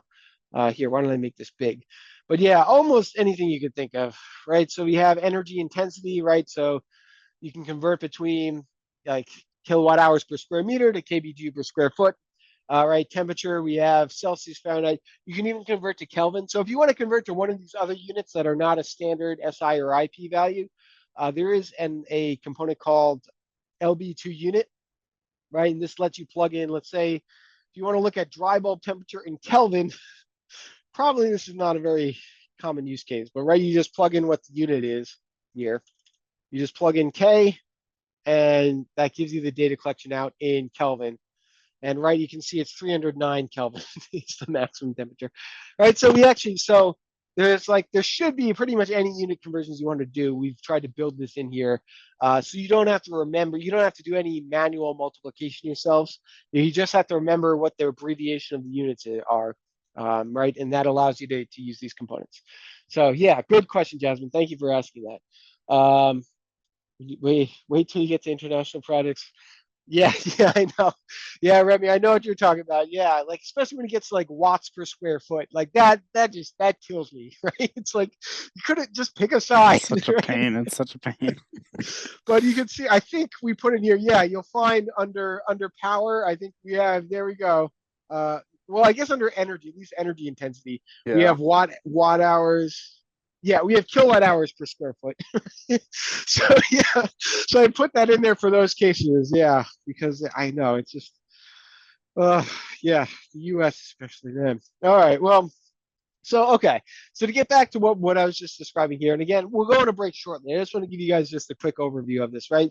So any objects, right? These objects are serializable to JSON, right? And so the power of this, right? You don't need to share a Grasshopper script if you want to pass your model with all those attributes that you've assigned to it, right? You just have to save everything to an HPJSON, and that is something that someone else can use. They can pick up, import that into a separate script, maybe that they made, or they can, actually, if you have our Rhino plugin, which I think Mustafa had you all installed, you guys can actually open up HPJSON files. Right, so it's our Rhino plugin. I mean, our Rhino plugin is paid. It's not a part of the free Ladybug Tools thing. But let's say you have like I don't know, I have some HPJSON in, let's say, I have a Revit sample HPJSON here, right? This like small Revit sample model, I have it saved in an HPJSON format. I can just open that up in Rhino, right? And that gives me all the geometry and all the properties loaded into the Rhino scene here in our Rhino plugin, right? I guess, so I'm bringing this up, right? The JSON, like this representation is what basically allows us to, it's the magic that makes all of our CAD plugins work. It's how we pass things back and forth between them. Right, so the kind of beauty of this, right? You can take this string representation of the construction or the file representation of your HPJSON and load it back and get that exact Python object as if nothing happened to it. And right, I guess maybe also the first use case of this is, right, the objects, you can't really embed objects in a native Grasshopper component, right? Then if you embedded this Python object in like a native Grasshopper data parameter, it's not going to be there the next time you load it up because that specific object is not a part of like an official part of Rhino, but text is always embeddable within a component. So, right, I'll show you. I can show you an example. I think in the slide here, right? But right, so I guess another benefit of this, right, is that those construction can be saved to a personal library of standards. So now when you install our Ladybug tools with our pollination installer, right, we actually set up a whole library of standards, right? This is what it looks like here. You have a folder for all your custom constructions that you may want to use across all of your models, construction sets, which are have logic for how those constructions get deployed. We have modifiers, which are for radiance, those are radiance materials, programs, schedules. All these, right, have their own separate folders. And you can even, right, you can zip the library, share it with someone else if you want to give them your library of standards. You can create libraries that represent entire building codes or your office spaces of design, right? The idea is that you can actually share, like you can build these standards, save them into these JSON files, and then share them with anyone you want. Right, that's the kind of magic of this. And our Rhino plugin even has dedicated workflows so that you don't even have to manually go into this folder and mess with files. It'll actually like save things from the Rhino UI directly into these folders, and it will even like zip them so you can, if you want to share them with someone else. So, right, so there's a lot of power we get out of this. Maybe just one other really important thing we get out of the ability to serialize stuff into files in this JSON. So HBJSON has kind of become like this like hub around which we built a lot of other technologies. So we actually do our SDKs that you saw me show earlier, right? So they have all the methods that translate those honeybee JSONs over to representations for the Radiant simulation engine. They can translate it into IDF or Energy Plus engine. We have a Ruby library that translates that into the Open Studio format. All right, so we built an SDK that exports all these simulation engine formats from there, and most of them, at least all these are bidirectional, so you can import from them too. All right, and we actually have a bunch of like different SDKs also for creating HBJSON. If you don't like working in Python, we have a C# SDK, that you can use to build HBJSONs. We have a JavaScript or TypeScript SDK for working in HBJSONs. These are actually the magic that make all of our Rhino and Revit plugins work, right? In the Grasshopper plugins, we're using Python, obviously. In some of our newer stuff we started selling with Pollination, we've used like the web platform, right? So the idea is, right, you can build a whole bunch of infrastructure around this JSON format that is agnostic to any specific language, right? Any specific C#, Python, JS, right? And agnostic to any specific simulation engine. So let me see here, right? So this is actually the magic. We have importers and exporters to all these different formats, right? From OSM, GVXML, IDF, out to all these different formats. If you have people working in eQuest, we even have a Honeybee extension for working in eQuest, right? All this stuff is supported through this technology we've built around HBJSON. And our Rhino plugin is basically an interface for editing HBJSON, right? You saw me just open up an HBJSON file in our Rhino plugin, right? So that's the basic idea of this. So, okay. So there's, one of you asked this question. Okay. All right. So one of you asked the question, the one thing that we didn't really port over from Legacy to Ladybug Tools is the therm stuff. And I see CC, you brought this up. So no, they're not available in, I know I said everything in Legacy is available in Ladybug Tools. This is the one thing we didn't port over yet. I mean, honestly, I've been a little bit reluctant to, mainly because like Therm is still closed source. I mean, they opened up a few parts of it. Therm is still closed source. And it does become a really big maintenance headache for me because it's closed source and their meshing algorithm can easily fail. I mean, I guess the other thing is, if an office were to give us some funding to port over the Therm capabilities, I know that's something that would get us to do it. But I've been a little bit reluctant with Therm being both closed source without anyone actually putting forward money to pay for it. Right. So yeah. it's one of those things that everyone wants, but no one is willing to pay for it. And for us, it has been a question of, it's not like we don't want, with the number of people that we have, and now with how the company is set up, because during one of the other changes that happened between Legacy and now Ladybug Tools is we moved from working for other offices and doing that as a side job, that we are doing this as a full-time job. So we have to bring enough money to be able to continue the work that we do. So that comes with like good things and bad things. And one of the things is just we have to be more selective on the projects that we work on at a time. So that's how it's not like it's not Yeah. important or we don't want to do it. It's just Yeah. the Or inputs that'll, yeah. or even that'll like at some point I think we probably will do it. But yeah, but I think it's just yeah, it's just it can't be. I mean, the maintenance is just too much I think for us right now, for us to justify doing it. I mean, the thing is, yeah, I even know how I would do it if I were to do it in Ladybug Tools. I know I would develop it.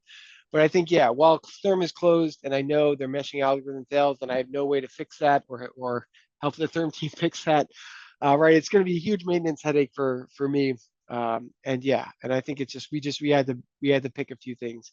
And so I think I mean maybe also too maybe I just want to say that every engine we connect to is open source and Therm was one thing that stopped that. But yeah, but I mean again if you really think your office is going to use it a lot and I mean you can reach out to us and you think they would be willing to fund us like I mean yeah if we can justify it financially we'll do it. Okay. We'll do it. We'll bring it over.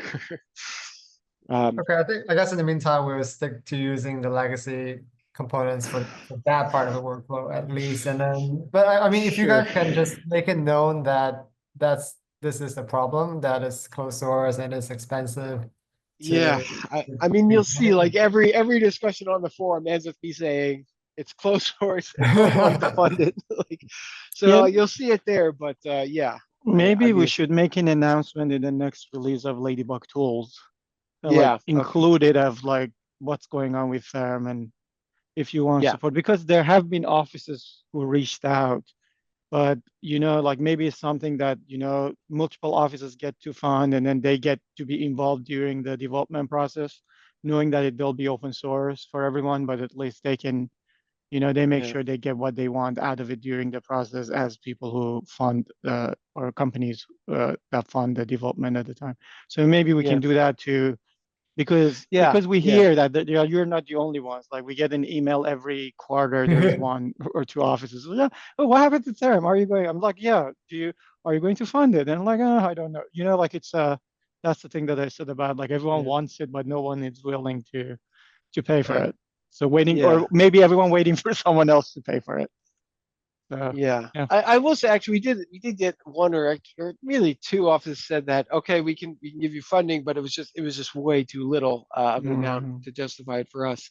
So I mean if you do think your office might fund maybe there's an option for everybody to pool together Yeah. and that might be enough.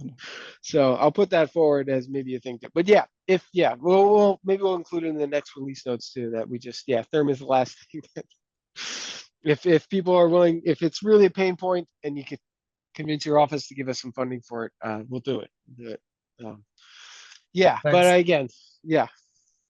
Is there a question, or is that just saying thank you?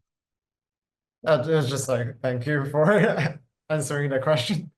Okay. Oh yeah, no problem. Thank you for asking. Yeah. Um, but yeah, that's the only thing. That's the only thing that I don't have an answer for yet. But yeah, you can keep using Legacy for that, I guess, for now.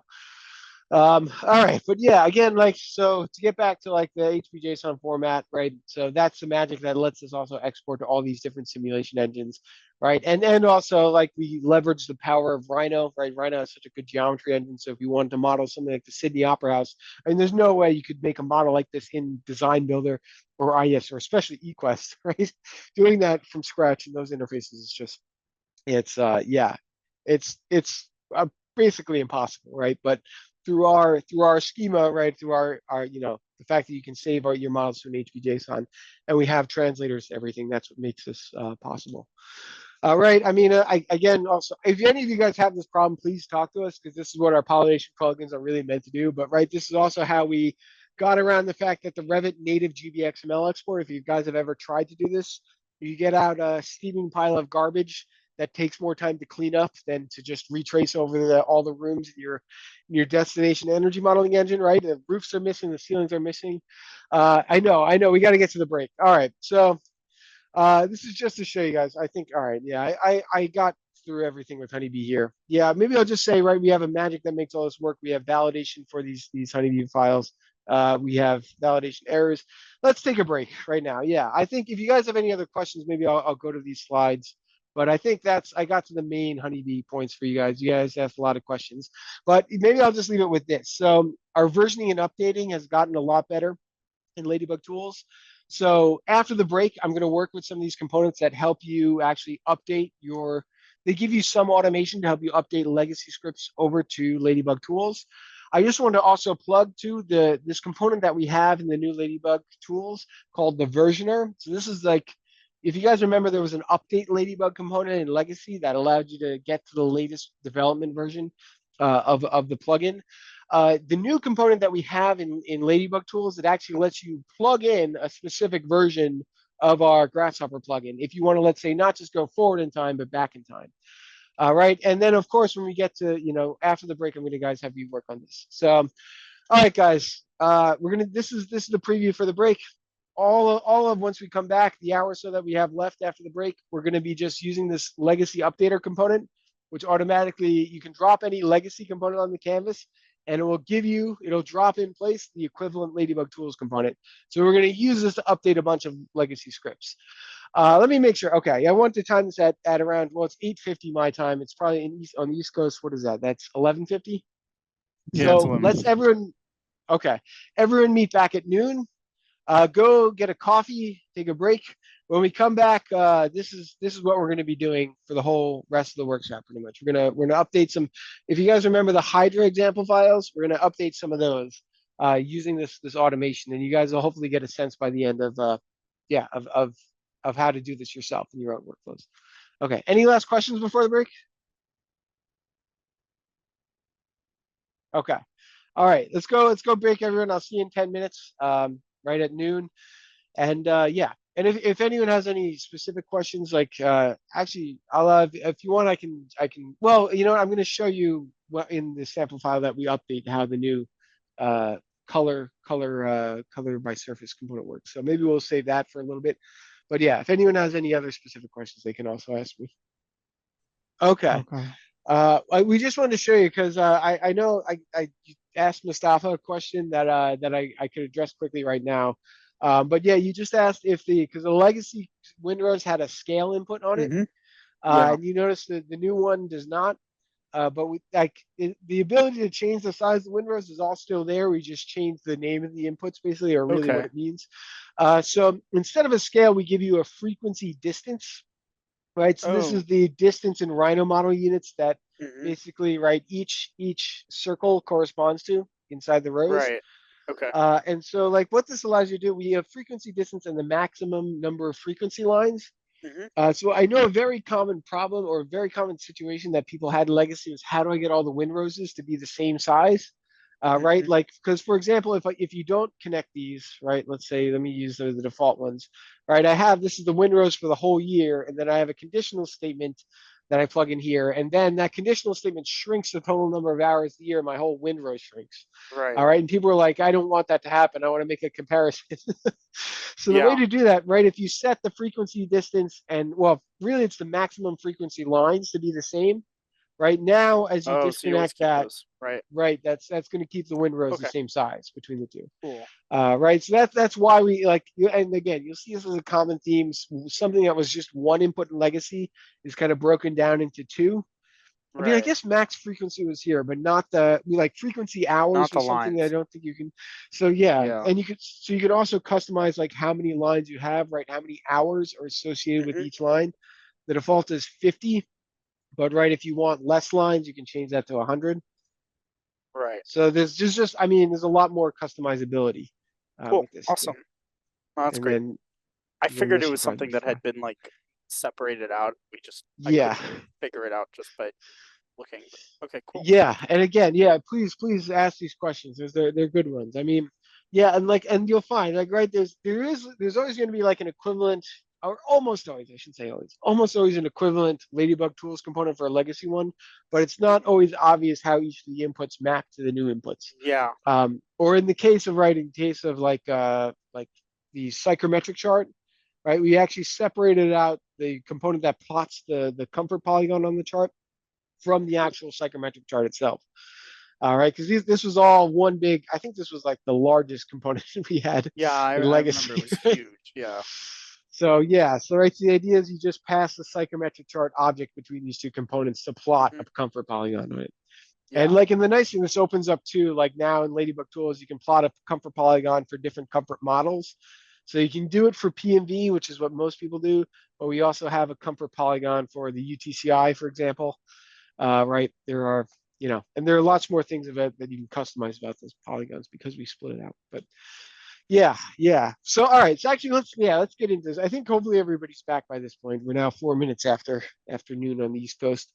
So I'm gonna have you guys, I told you, let's actually update some legacy scripts here, right? So I'm gonna have you guys use this component called Legacy Updater, and we're gonna start very simply by updating this Hydra example. All right, we're gonna do a pretty simple, uh, maybe not outdoor comfort shade benefit. I want to do, yeah, we'll just do this outdoor comfort basics component. This is a, you know, it was a very simple Grasshopper file, just plots UTCI on a chart, right? But this is all in legacy format right now from Hydra. Let's say we want to convert this over to Ladybug Tools. So I've actually given you in the Google Drive here, yeah, I've given you this for legacy outdoor comfort basic. I want you guys to open this file in Grasshopper right now. And you'll see, yeah, like you don't even need to have legacy installed to run this because in legacy, right, all the actual code is inside the components even, so you didn't really even need it have it installed, but right, but this is all legacy components that we want to change over to the new version. All right, and you may know at this point, right, like what the equivalent of this OpenEPW and stat component is. You might know the equivalent of this component, but right, but it's like can be kind of a pain, especially when you have larger scripts to go and pull down each and every component from the new Ladybug Tools bar to, you know, to remake the script. So what we have now, right, if you guys go over to the very end of the Ladybug tab, there is this component called LB Legacy Updater. Right? So it's all a part of our suite of versioning components, right? So we have like a bunch of things here to help you, right? We have like the versioner helps you change over your installation. The sync Grasshopper file helps you sync between your versions of Ladybug Tools. But yeah, but this one is meant to help you convert everything over from legacy, right? So and again, I should say we couldn't really write, like, I mean, the ideal thing would have been to have like an automated translator that actually just replaces the components on your script, the Ladybug Tools one. But there's not, as you can kind of see, there's not always a one-to-one relationship between legacy and Ladybug Tools inputs. So that one was unfortunately a little tough to write. But what you'll see, what this component does, right? All it needs is one required input that you need to set to true. So I'm going to bring up a Boolean toggle, just like what I've done with a lot of this stuff. Bring up Boolean toggle. We'll connect it to update. And then I'm going to double click this little toggle to set it to true. And what this will do, it's going to circle every legacy Ladybug component that I have on my canvas. It's going to give it a nice red circle so I can see it. And when it's appropriate, it's going to drop in the Ladybug Tools equivalent component right next to the legacy one. Right, so this is meant to save you at least a bunch of time of dragging and dropping components down. It also, right, you can just use this as a way to figure out, like, if you just have a certain legacy component and you're like, what is the Ladybug Tools equivalent? You just drop that component on an empty canvas, run this component, right? This is how you can see in the sample I showed you, the little animation, right? I'm just seeing the equivalent analysis period component from legacy over to Ladybug Tools, right? That's the beauty of having this all, right? It's meant to be automated to save you some time. Now, a lot of the times, right, when it's so much straightforward, like how the legacy component maps the new component, you just see the legacy component gets circled and it's got a little message that says legacy component. Sometimes, though, it's less obvious how things map, and you'll actually get a longer message in this circle here, right? So, for example, with this ladybug component, you get this longer message that says this is no longer needed in Ladybug Tools, as all core functionalities live outside Grasshopper with your installation, right? Right. So all the things that used to be done with this Ladybug Lady component, they now live in those cross-platform core Python libraries that you saw me mention earlier. So the nice thing what that means is that I can just delete this component. It's not needed when I update my scripts anymore. And generally you'll find, right, so if there's a nuance, the way the script has been, in certain component maps to Ladybug tools from Legacy, you'll get a message telling you some information about that. So, okay, right, so now let me go ahead and actually update this file a little bit here. Right, so I have, right, I want to replace this this Legacy component with the new one. What I tend to find is like the fastest way, a lot of times, to update my scripts piece by piece, is that there's a nice shortcut in Grasshopper that lets you just reconnect the wires basically between components. Maybe you guys already know this if you're Grasshopper gurus or if you worked in Grasshopper a lot. But what you can do is that if you hover over one of the input wires of a Grasshopper component and then hold down Control and then Shift, this gives you the nice ability that you can basically take that output of the component and switch it over to another component. Right, so in this case, I'm going to take the weather file URL. I'm going to connect it to weather URL here. Right, and that at least lets me update this component by component without really, worrying about, like, I mean, right, it allows me to do this step by step, right? I don't have to, I still maintain all the connections to the other components. And this is taking a little bit of time. I don't know if it's taking time. It's probably downloading the weather possibly on my machine. But you know what I think is taking a long time? Legacy. These legacy components, man, they were so slow. I forget how slow they are. Yeah, it just took like a full 10 seconds just to run this comfort study in the chart here. So maybe I'm going to set these toggles. I probably should have always set these toggles to false in these legacy components. Right. So in this case, it's not going to rerun everything as I reconnect stuff. I mean, the other thing you can do too, if your legacy scripts take a long time to run, you can always right-click a blank part of the canvas and lock the solver. Right, that'll prevent anything from running. And then you right-click again and say lock solver to unlock it. Right, so that's a way, right, that you can stop the components from running if it takes a long time as you reconnect things. In this case, though, I think just setting those toggles to false will stop the legacy stuff from running so long. By the way, you'll find the LB2 equivalent of this is going to run in like a second, right? It's nothing like the 10 seconds that the legacy components took. All right, so let me go. I'm going to reconnect, right? So you can use this Control Shift shortcut. You can use this on both component inputs and outputs. So I can now hover over this output EPW file and hit Control Shift and then connect the EPW file to EPW file, right? And then that allows me to just delete this legacy component because I basically reconnected everything here. Let's see. All right, so I got the legacy EPW component, right? So I can just basically reconnect EPW, hold down Control Shift, connect EPW file to EPW file, right? That replaces that. Let's see, I could hold down Control Shift, connect up dry bulbs to dry bulb, connect relative humidity to relative humidity, and wind speed to wind speed, right? So this allows you basically, right, just by doing these reconnections, you can update your scripts component by component, right? You're not going to lose information about what's connected to what as you go along in your scripts. And then let me just add this all to the group now that I finished updating that. Nala, you have a question. So you're wondering what is the alternative of get? Oh, I mean, well, that's a very, very easy question to answer now, right? So if you have any question like what is the equivalent of this legacy component in Ladybug Tools, what you can do, let me just make a new file for a second, a new Grasshopper file. Let me drop the Honeybee legacy, what is it called? Get zone energy plus schedules. HB get zone energy plus schedules. Okay. It is honeybee underline, not HB. Oh, it's honeybee, right? Yeah. So Yeah. you can see, right? This is a difference we made. Okay, here it is, though. This seems to be the right one, right? So you find that legacy component. That's another thing, by the way. You'll notice all these new Ladybug Tools components. They all start with LB to make it easier to search when you double click, and all the honeybee components starts with HB. Right, so it all plays nicely with the Grasshopper search functionality, which is something that we didn't really do in Legacy. But all right, you drop this Legacy Honeybee component on the canvas, right? And here, why don't I just, I'm going to pull up my little plugin here, right? So you see, you got Honeybee get zone energy plus schedule. You drop the Legacy updater component on the canvas. You connect a Boolean toggle to update, and boom, you get the equivalent component in LBT from the legacy component.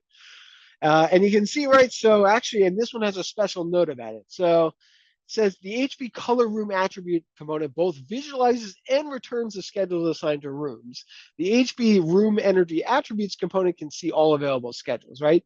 So this is giving you a little bit of information about how to use this new component to replace the old one, right? So basically, it wants you probably to get this HP room energy attributes. Right?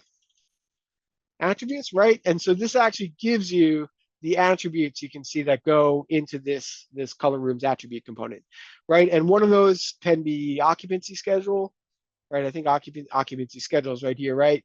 Activity schedule, heating set point, right? So you can get all the values of the schedules basically off of this component by just plugging in honeybee rooms, right? Honeybee rooms are what map to honeybee zones, basically. We just call them rooms in Ladybug Tools because it's a bit more abstract, right? Because rooms actually map to something called both zones and spaces. I don't have to get maybe too deep into that, but they're just know that they're called rooms now. So yeah, does that answer your question, Ola? Hopefully, yeah. And hopefully this gives you all a general workflow, right? This is how you, if you ever have this question of how do you map, what is the LBT equivalent?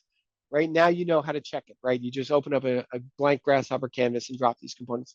Use that legacy updater component, right? And again, if you still get stuck with that, you can always ask on the forum. But the idea behind that legacy updater component is that it saves you a bunch of time. You don't have to ask it or wait for a response for us. We've tried to embed all this logic for you. Okay, no, it's okay. It's not a naive question. Like I mean, a lot of the legacy components, it took me a long time to figure out, okay, this is how you should do it in Ladybug Tools. Anyway, okay, right? So if we're going to continue down our script here, right? Let me just go connect up. Obviously this dry bulb temperature, right? This is the air temperature that goes into this new UTCI component, right? This wind speed should go to wind velocity here. Relative humidity goes to relative humidity, right? And actually, okay, the run input is still needed here, right? But you can see, generally speaking, right? So this, right, things are mapping one-to-one with this.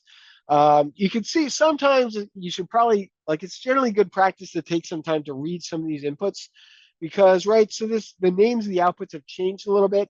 So this condition of person, right, this used to be an integer from -3 to +3. This is now called category on the new component, right? It goes from -5 up to +5. Like a few nuances change with these things, right? So you don't always want to see, because there is also a separate input called condition, but that's not really one-to-one. That only has -1, 0, +1, right? So sometimes you want to just read the input descriptions a little bit, just to make sure you're mapping it to the right one.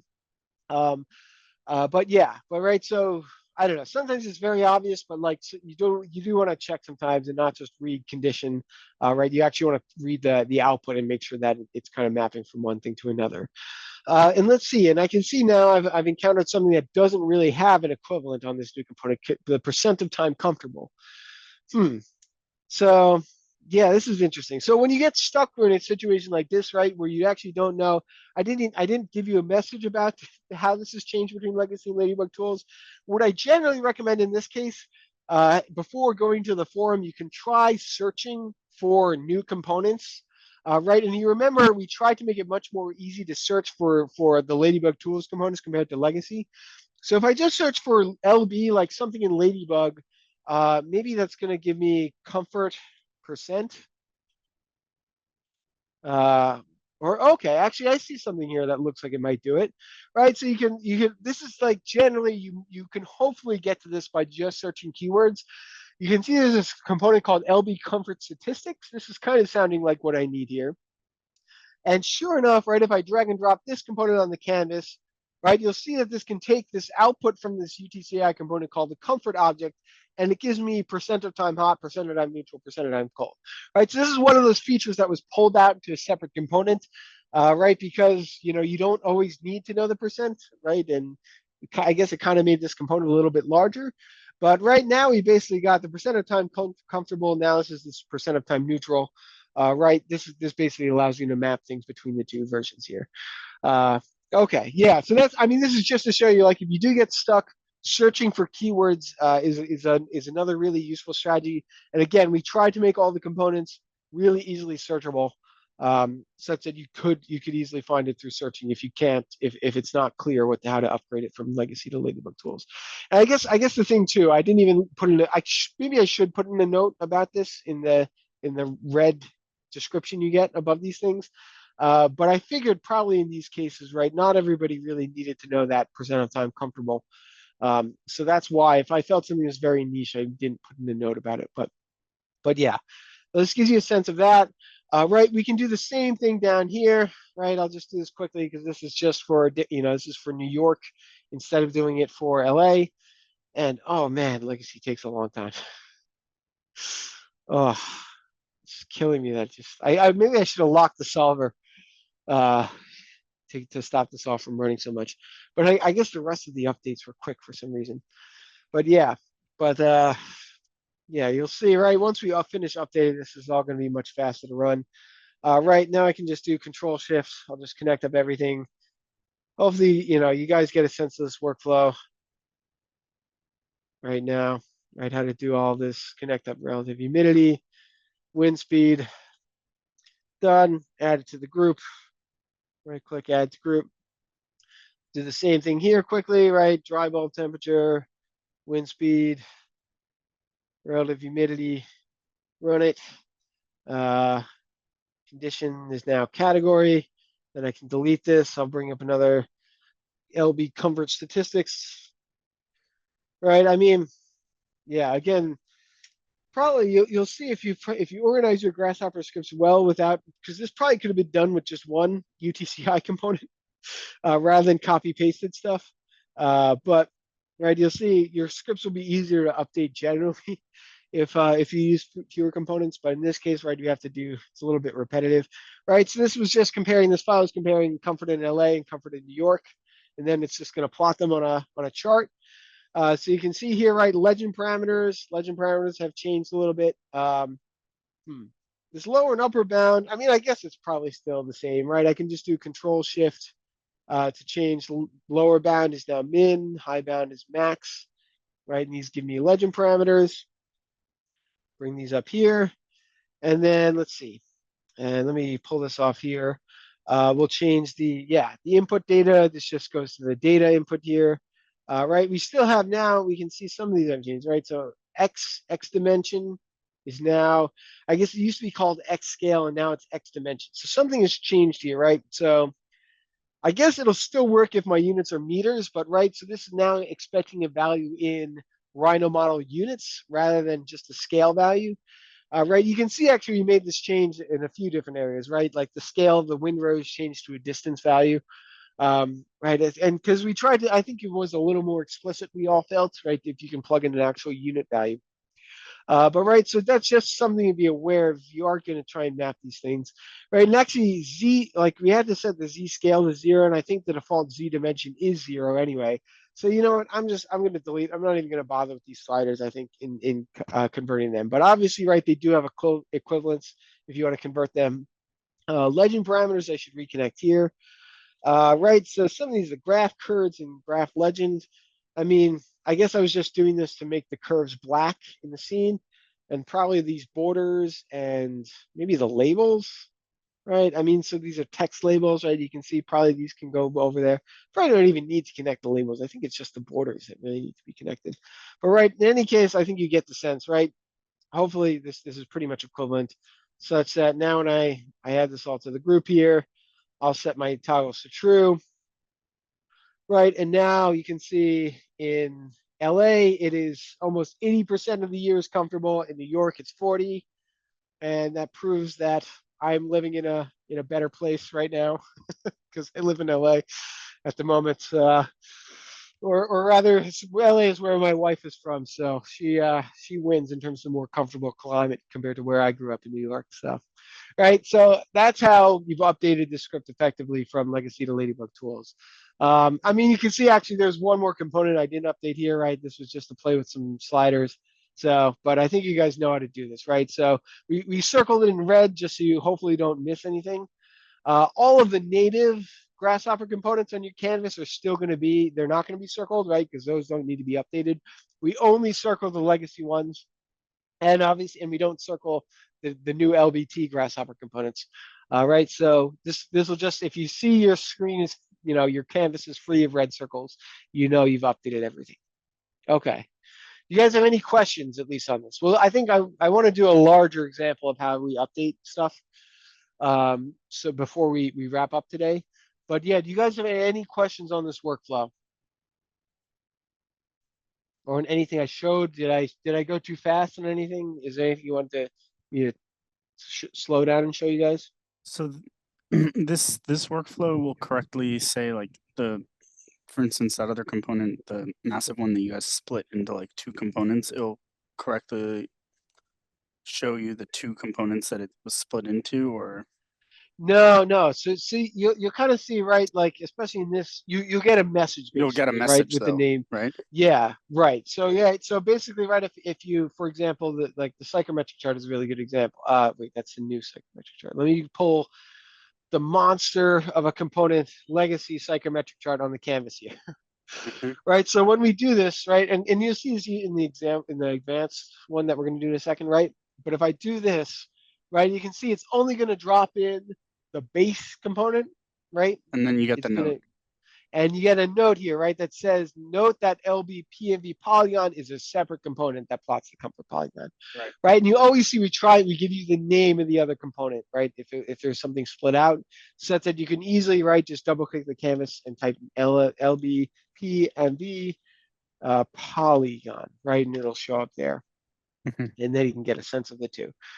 Right, so that's, yeah, it's important to read the note. I mean, if it just says legacy component, hopefully things should be pretty straightforward, right? But if you get a note, you might want to search for any other component names in there. So that's how we did it, right? And I mean, I think there should be a fair number of cases though where like the base component is actually good enough, and you don't really need you may not Yeah. need the extra thing to split out into.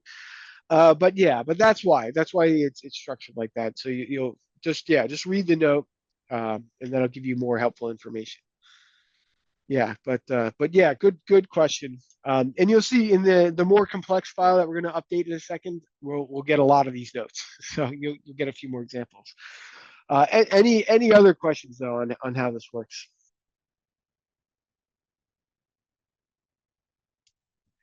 Okay. All right then. Well, and feel free to interrupt me at any point, right? There are a small number of people here, so you guys can interrupt me at any point.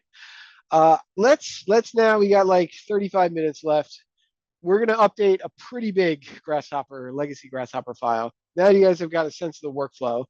It's another Hydra example, right? So this one was meant to produce, like, it's a very custom type of analysis, right? So I want to pick a script that was going to be closer to your guys' legacy spaghetti scripts, right? The ones that feel like just a big mountain to climb to be able to update them.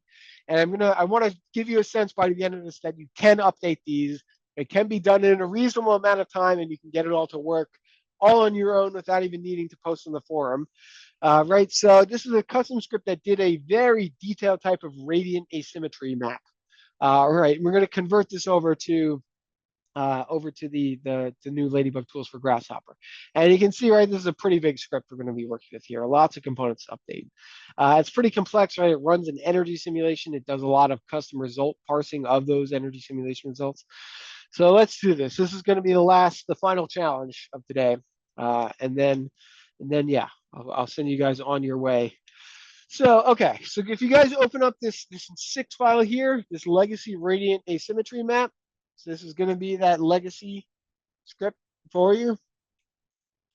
Right, this is I've shared it with you guys so that you guys can have it on your end.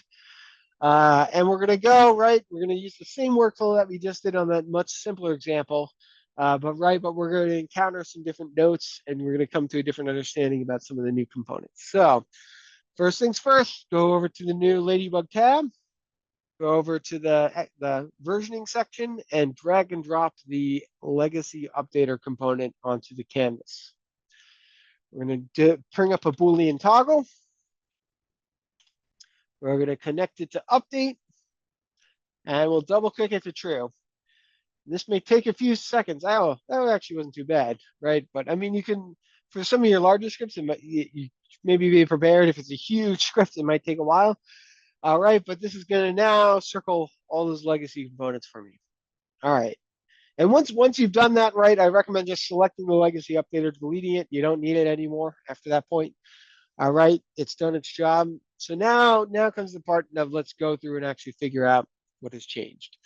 All right, so we got a ladybug and honeybee component, right? And we can see the notes say they are both no longer needed, right? Because these functions all live in core libraries under the hood. So let's go ahead, delete both those components, no longer needed in your Ladybug Tools version of the script. Okay. All right, let me make a little space here so I can go and start to update my inputs that have changed. All right, so we can see the analysis period component has changed, right? This is pretty straightforward, right? If it just says legacy component, all right, there's not too much we need to do, right? And I think this is pretty straightforward. Hold down Control Shift and connect from month to start month, to month to end month, from day to start day, to day to end day. And it looks like that was it. And then just the analysis period. I think that's pretty clear, the period output here, right? Yeah, it just says analysis period. Right, so that's good enough. I think we basically updated that one, right, to the new version. You can just add it to the group, right? The way to do that, you just select the component and add it to the group, right, if you have groups to add this to. All right, so one component down, maybe a couple dozen more to go. All right, so that was straightforward. Now we come to something interesting. Okay, we got a note, right? We got this legacy component being circled with a note. It says, note that there are now separate components for HB opaque construction and HB window construction. Right, so this is a nuance that happened with the newer version, right? Something was split into two components, you can basically see here. Right, and you can see this component that was dropped on the canvas here is HB opaque construction, right? Which maybe more often than not is the equivalent LBT component for this legacy one. But if you guys look at the inputs here, right, this is very clearly supposed to be a window construction. It's a single pane window construction that I was making here. Right, and so what you guys will have to do in this case, you can just look for the name here and you can just double type HB window construction. Window construction. Yeah, okay. I had to find the right one. I guess they have Honeybee Passive House on here. That's what it came up. All right, HB window construction. This is clearly the right component, right? It has the exact name, right? And you can see now, right, there are two separate components, two different ways of making constructions. This is clearly the right one for this use case. So this is just something to keep in mind. Sometimes it drops the wrong component on the canvas here. You got to read the note just to be sure.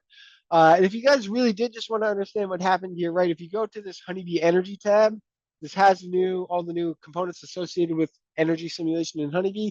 And you can see, right, there's two separate components for window constructions and opaque constructions. Right, you can see even there are these construction objects for shade, which didn't exist at all in Legacy. You have the ability to actually assign blinds to window constructions within the construction. Like there were a lot of new things that were added that weren't available in Legacy here that you can see under the constructions tab. All right, but importantly, this gives me enough to update my component here. So my name, I think it's clearly clear. I clearly I don't need this. I'm just going to delete that LBT component because it's not the right one. Name should go to name. Materials should go to materials.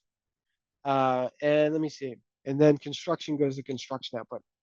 And that gives me enough to delete this component here. Let me add it to the group. Okay. All right. So we updated that component. And you guys are hopefully getting a sense of how important it is to read these notes. So everything else here is just a native Grasshopper component. I don't need to update those. All right, so let's see. We got another legacy component in here, right? So I guess this legacy Honeybee list zone programs, right, has been replaced with a search programs component in the new Ladybug Tools one. And by the way, also an easy way you can always tell because they're the same icons, you can always tell the legacy one from the Ladybug Tools one by the little underscore here, right? Well, one is the name, right? In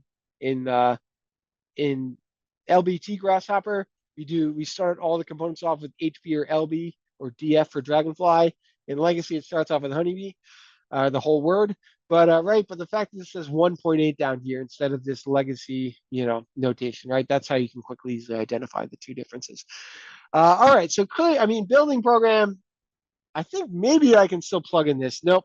All right, so something has changed here. I probably should have put a note in about this when there's not a one-to-one relationship between the components here. All right, but at least the message that this new component tells you, right? It's building program 2 is not available. Yeah, so obviously, right, so you need to choose from all these other options.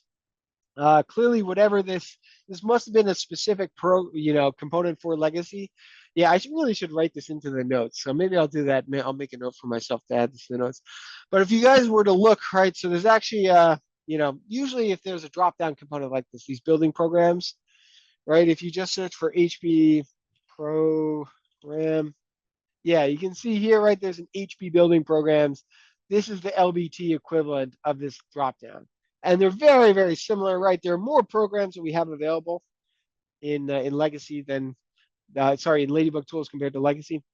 So this is just something to keep in mind. Like these the little drop-down components, they don't get automatically replaced. I should probably be better about writing notes into the other components if those do need to be updated. But right, so you can see mid-rise apartment, that should be here under the new component. I plug that into here, yeah, that all works. And then I can delete both this component and that component, replace those with the LBT version. Yeah, so that's just schema, and like all drop-down components, it's just much harder to drop those onto the canvas or to identify them.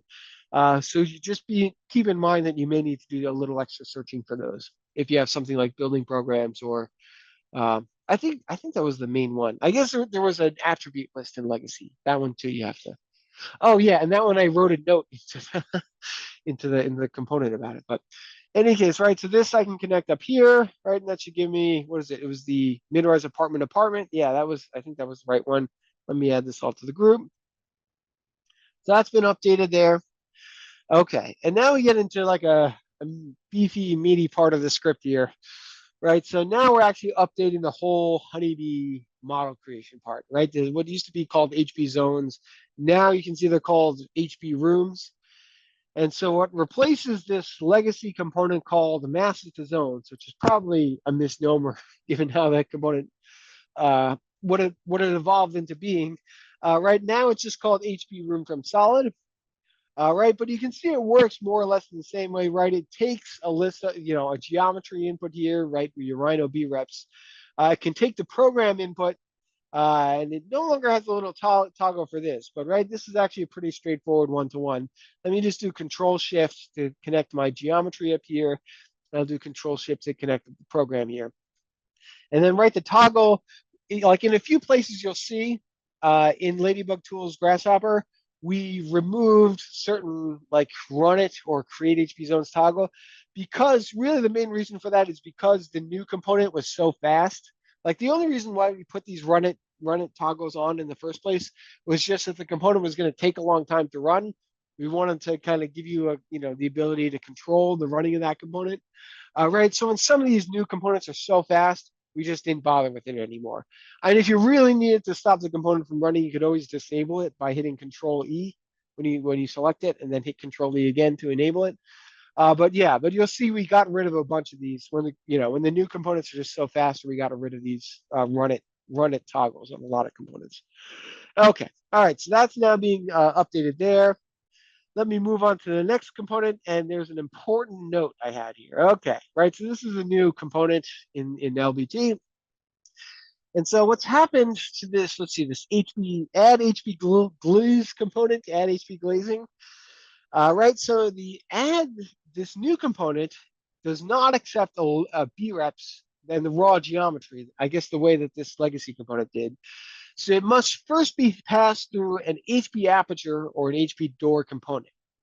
All right, so this is trying to give me some information. You can see these child surfaces, right? So I think these were just raw B-rep geometries. Yeah, these are just raw geometries. So this component is telling me I have to pass those raw geometries through this component called HB aperture. So let me go ahead and just search HB, double click and search HB aperture. Yep, okay, there it is. I'll hit enter to put it on my canvas. right? And so you can see we broke it. This is something that's broken down into two components now. So now you plug in your geometry to this component. You can customize the construction of it just like you can customize here. And there are actually now even a few other properties you can customize on this, right? So actually, so now that I know this, I'm going to hold down Control and Shift and connect my child surfaces up to the geometry here. I'm going to connect up my window construction over to my EP construction here. Right, and this is going to give me aperture objects, right? Instead of just, this is now something that has both the geometry and the properties together assigned to it. And that's going to be my subface, or my, what used to be called child face is now called the subface. And then I connect up my rooms as my HP object I'm assigning those objects to. And then, yeah, right, that gives me everything I need to do that. Let me just reconnect that there. Right, so again, right, these notes should hopefully be able to walk you through the whole process of updating your scripts when it's not obvious what goes to what. Oh, let me disconnect that. Let me add this all to the group.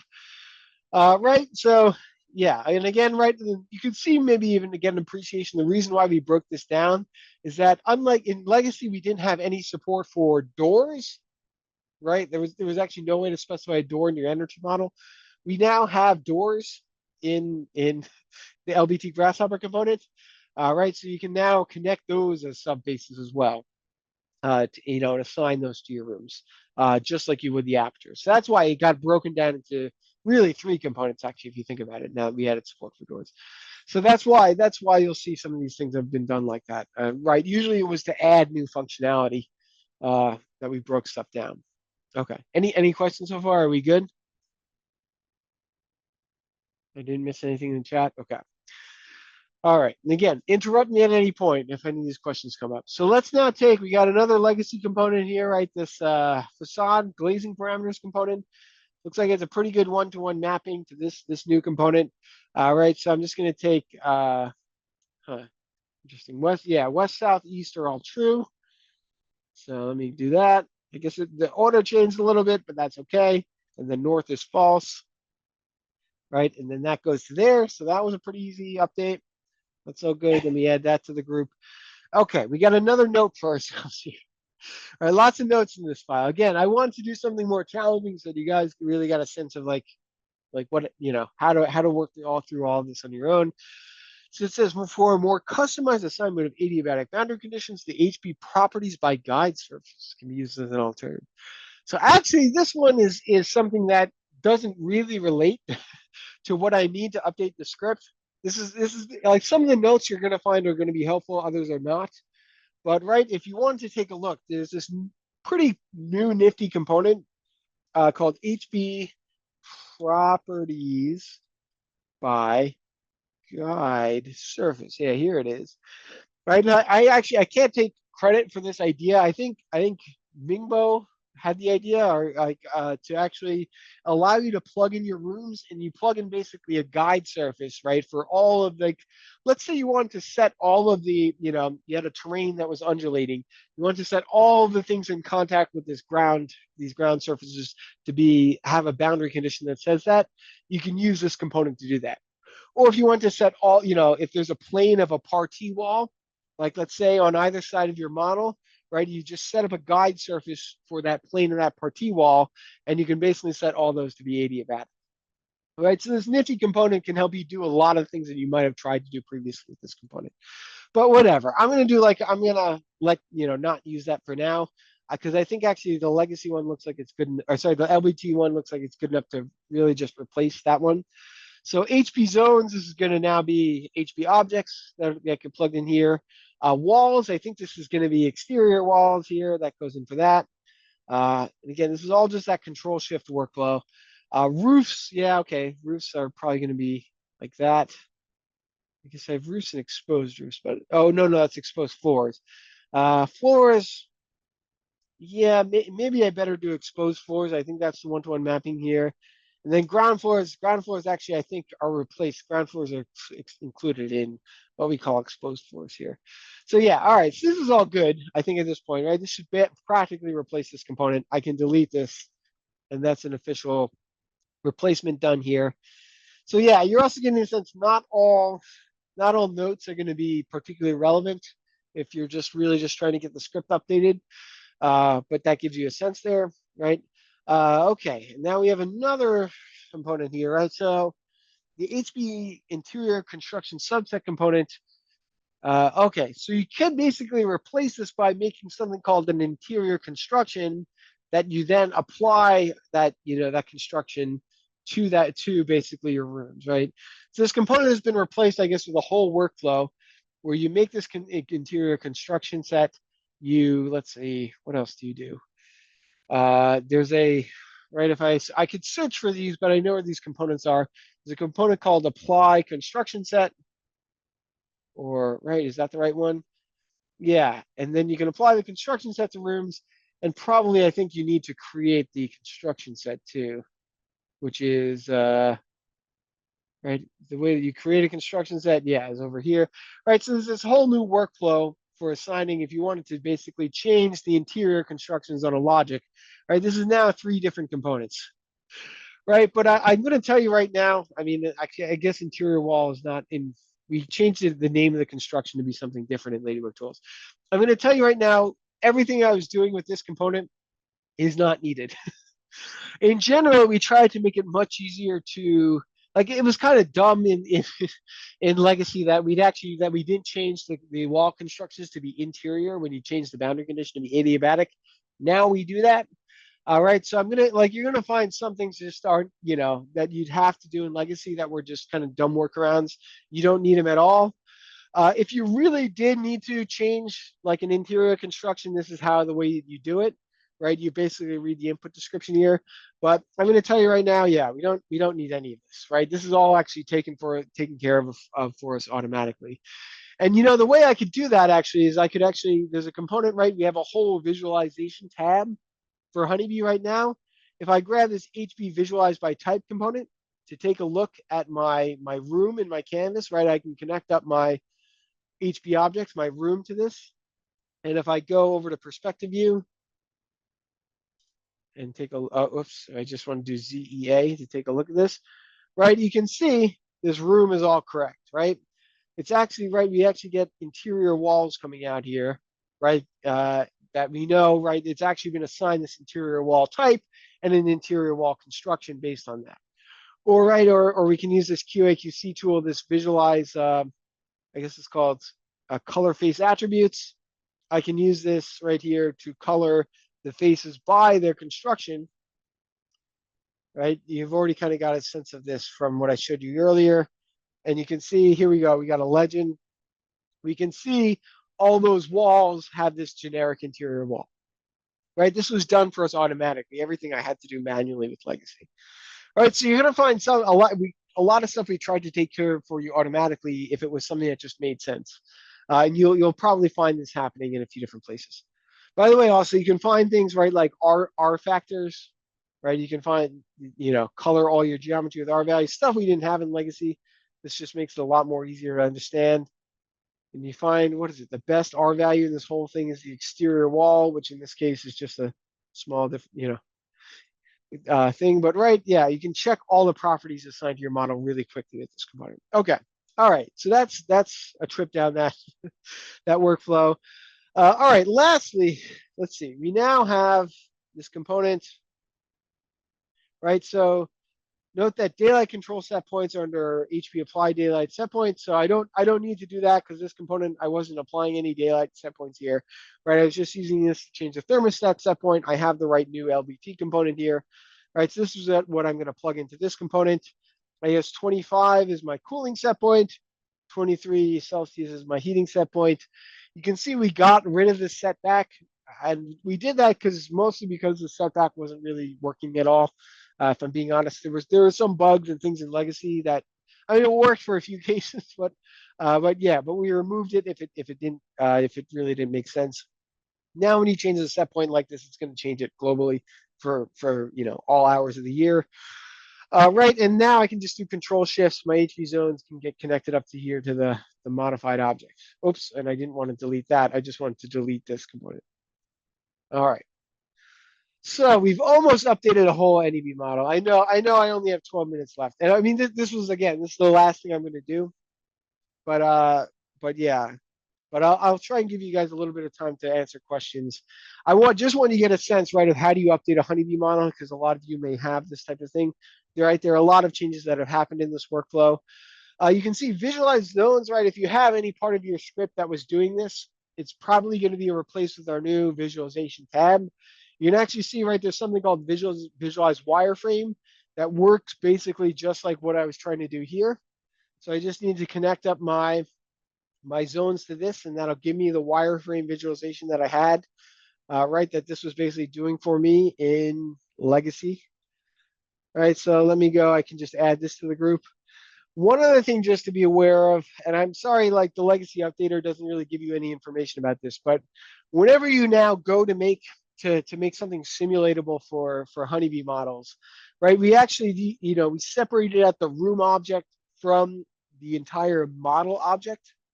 So you'll probably have to, at the end of all of your simulation, plug in your rooms to this HP model input, right? So this is just a component. You're probably just going to have to get aware of this. Okay. Yeah, Mustafa's letting me know that direct messages. Oh, okay. Oh, sorry. I'm broadcasting Mustafa's direct messages to everybody. But yeah, I know I only have a few minutes left. So, all right, everybody. But yeah, but let's connect up our rooms to right to our model component here, so that we can actually create a model.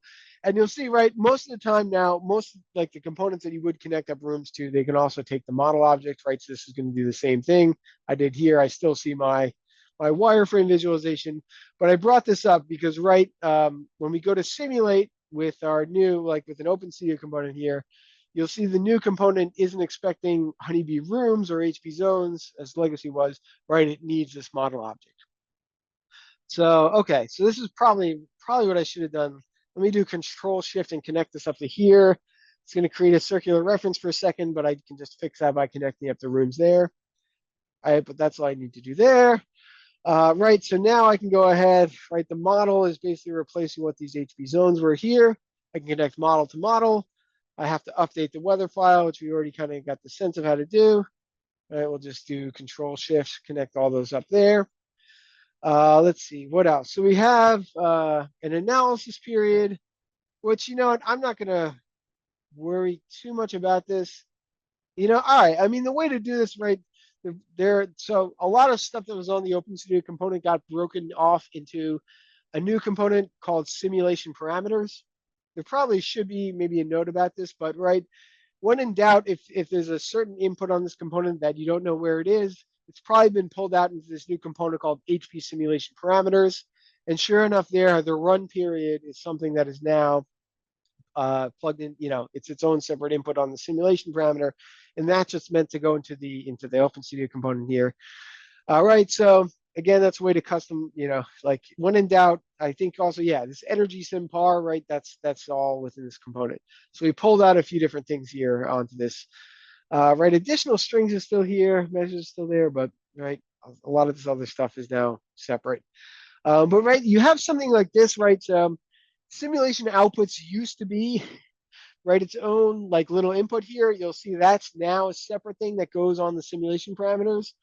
But actually, the way that this is formatted, right, the outputs, if you hover over this input, it's actually expecting something from this component here, right, to tell you what the outputs are. When you have a legacy set of outputs just like this, like text strings, what you can do, you can actually just plug these directly into additional strings. Right, this is, kind of a shortcut, right, because this is actually just the raw IDF text. This is how this output appears in the IDF files that we're writing here. So that's a way that you can basically add this to there if you didn't want to change that.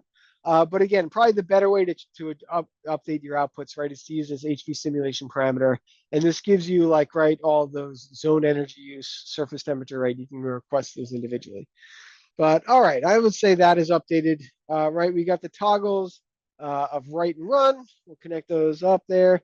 We've got the results. So result file address, right? So all of our results, by the way, are now coming through the SQL file. This is another change from Legacy to Ladybug Tools, right? So I can just hold down Control Shift. When in doubt, result file address gets replaced with SQL. This is probably just something you're going to get used to. All right, but we just, all those results, all the energy simulation results get written to the SQL file. So that's what Ladybug Tools uses for energy simulation results. Okay, and I'm almost done here. All right, let me just plug in. I'll take this, goes to the result file address, then surface indoor temperature is pretty clearly supposed to be face indoor temperature. Okay, that's done. All right. I know, yeah. Some of these things you're going to get used to. Like we try to give you everything with this legacy updater component to try and figure it out on your own. But there are just some conventions you'll have to get used to, like simulation parameters, like the SQL output, right? These are just things, as you update more files, they'll become second nature, and you'll know how to update them in time. All right, so that's all one group there. If you want to see, right, we can actually run the energy simulation now. If we just want to check, it'll run the Open Studio simulation for us. So we get results coming through here. And you can see that was nice and fast, pretty fast right now. Okay. And oh, I deleted some. Shoot, I deleted. I deleted those additional strings. When did I do that? I deleted them. Okay, I deleted them back here. Okay, I didn't mean to do that.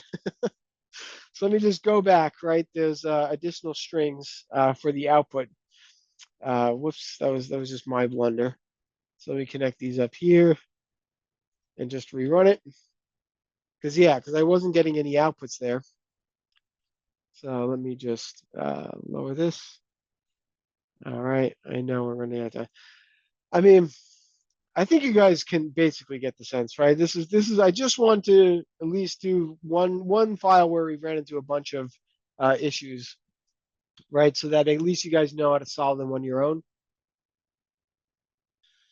But we can see, I don't know, if you guys don't mind, maybe I'll take 3 minutes and I'll do this last updating thing here, because I know I promised Allah that we'd cover this surface by face component. I'm going to do this quickly, right, just so you guys, so it answers Allah's question, Allah or Allah. I'm sorry if I'm mispronouncing it. But I'm just going to do this quickly for you so that you know how it all works together. Right, so you can see the equivalent of this legacy component here that was separating out the data by surface type. This is now this new component. Data should go to data. It's pretty obvious. HP objects, though, are now a required input, so this needs like a model, right? So I could just take the model input that I have here. That goes into this component. All right, and it's separating out by walls, roof, floors, etc. Walls, I think, pretty clearly goes to walls. Windows goes to windows. I guess I know in this case, it's probably apertures. Apertures are now what we call windows, right? Roofs are going to go to roofs. Floors are going to go to floors. And I probably, it's probably, interior floors. You know what? I need interior floors and ceilings, right? Because my model actually doesn't have any exposed roofs or exterior floors in it. All right, it's just this little shoebox thing. So that's how I update that. The way that we update this, right? So the aperture data was going to this legacy color by face type. So that's what's going to go into the data here. Honeybee objects, that's going to be my model. This is one of those components where we got rid of the run it. But you can see, okay, we now get B-reps coming out of this component that I was using, right? So this kind of shows you here. This is now being replaced with an output we call faces. But I mean, importantly, right, and then I don't need this anymore. Importantly, right, faces are not actually, like, these aren't raw geometries, right? You'll see this is actually just the actual aperture object. So what you need, if you want to get the geometry of these apertures out of this component, what you have to do is the under visualize tab, right? This visualize tab is generally what you use to convert honeybee faces, rooms, apertures, right? This will convert them over to B-rep geometry for you.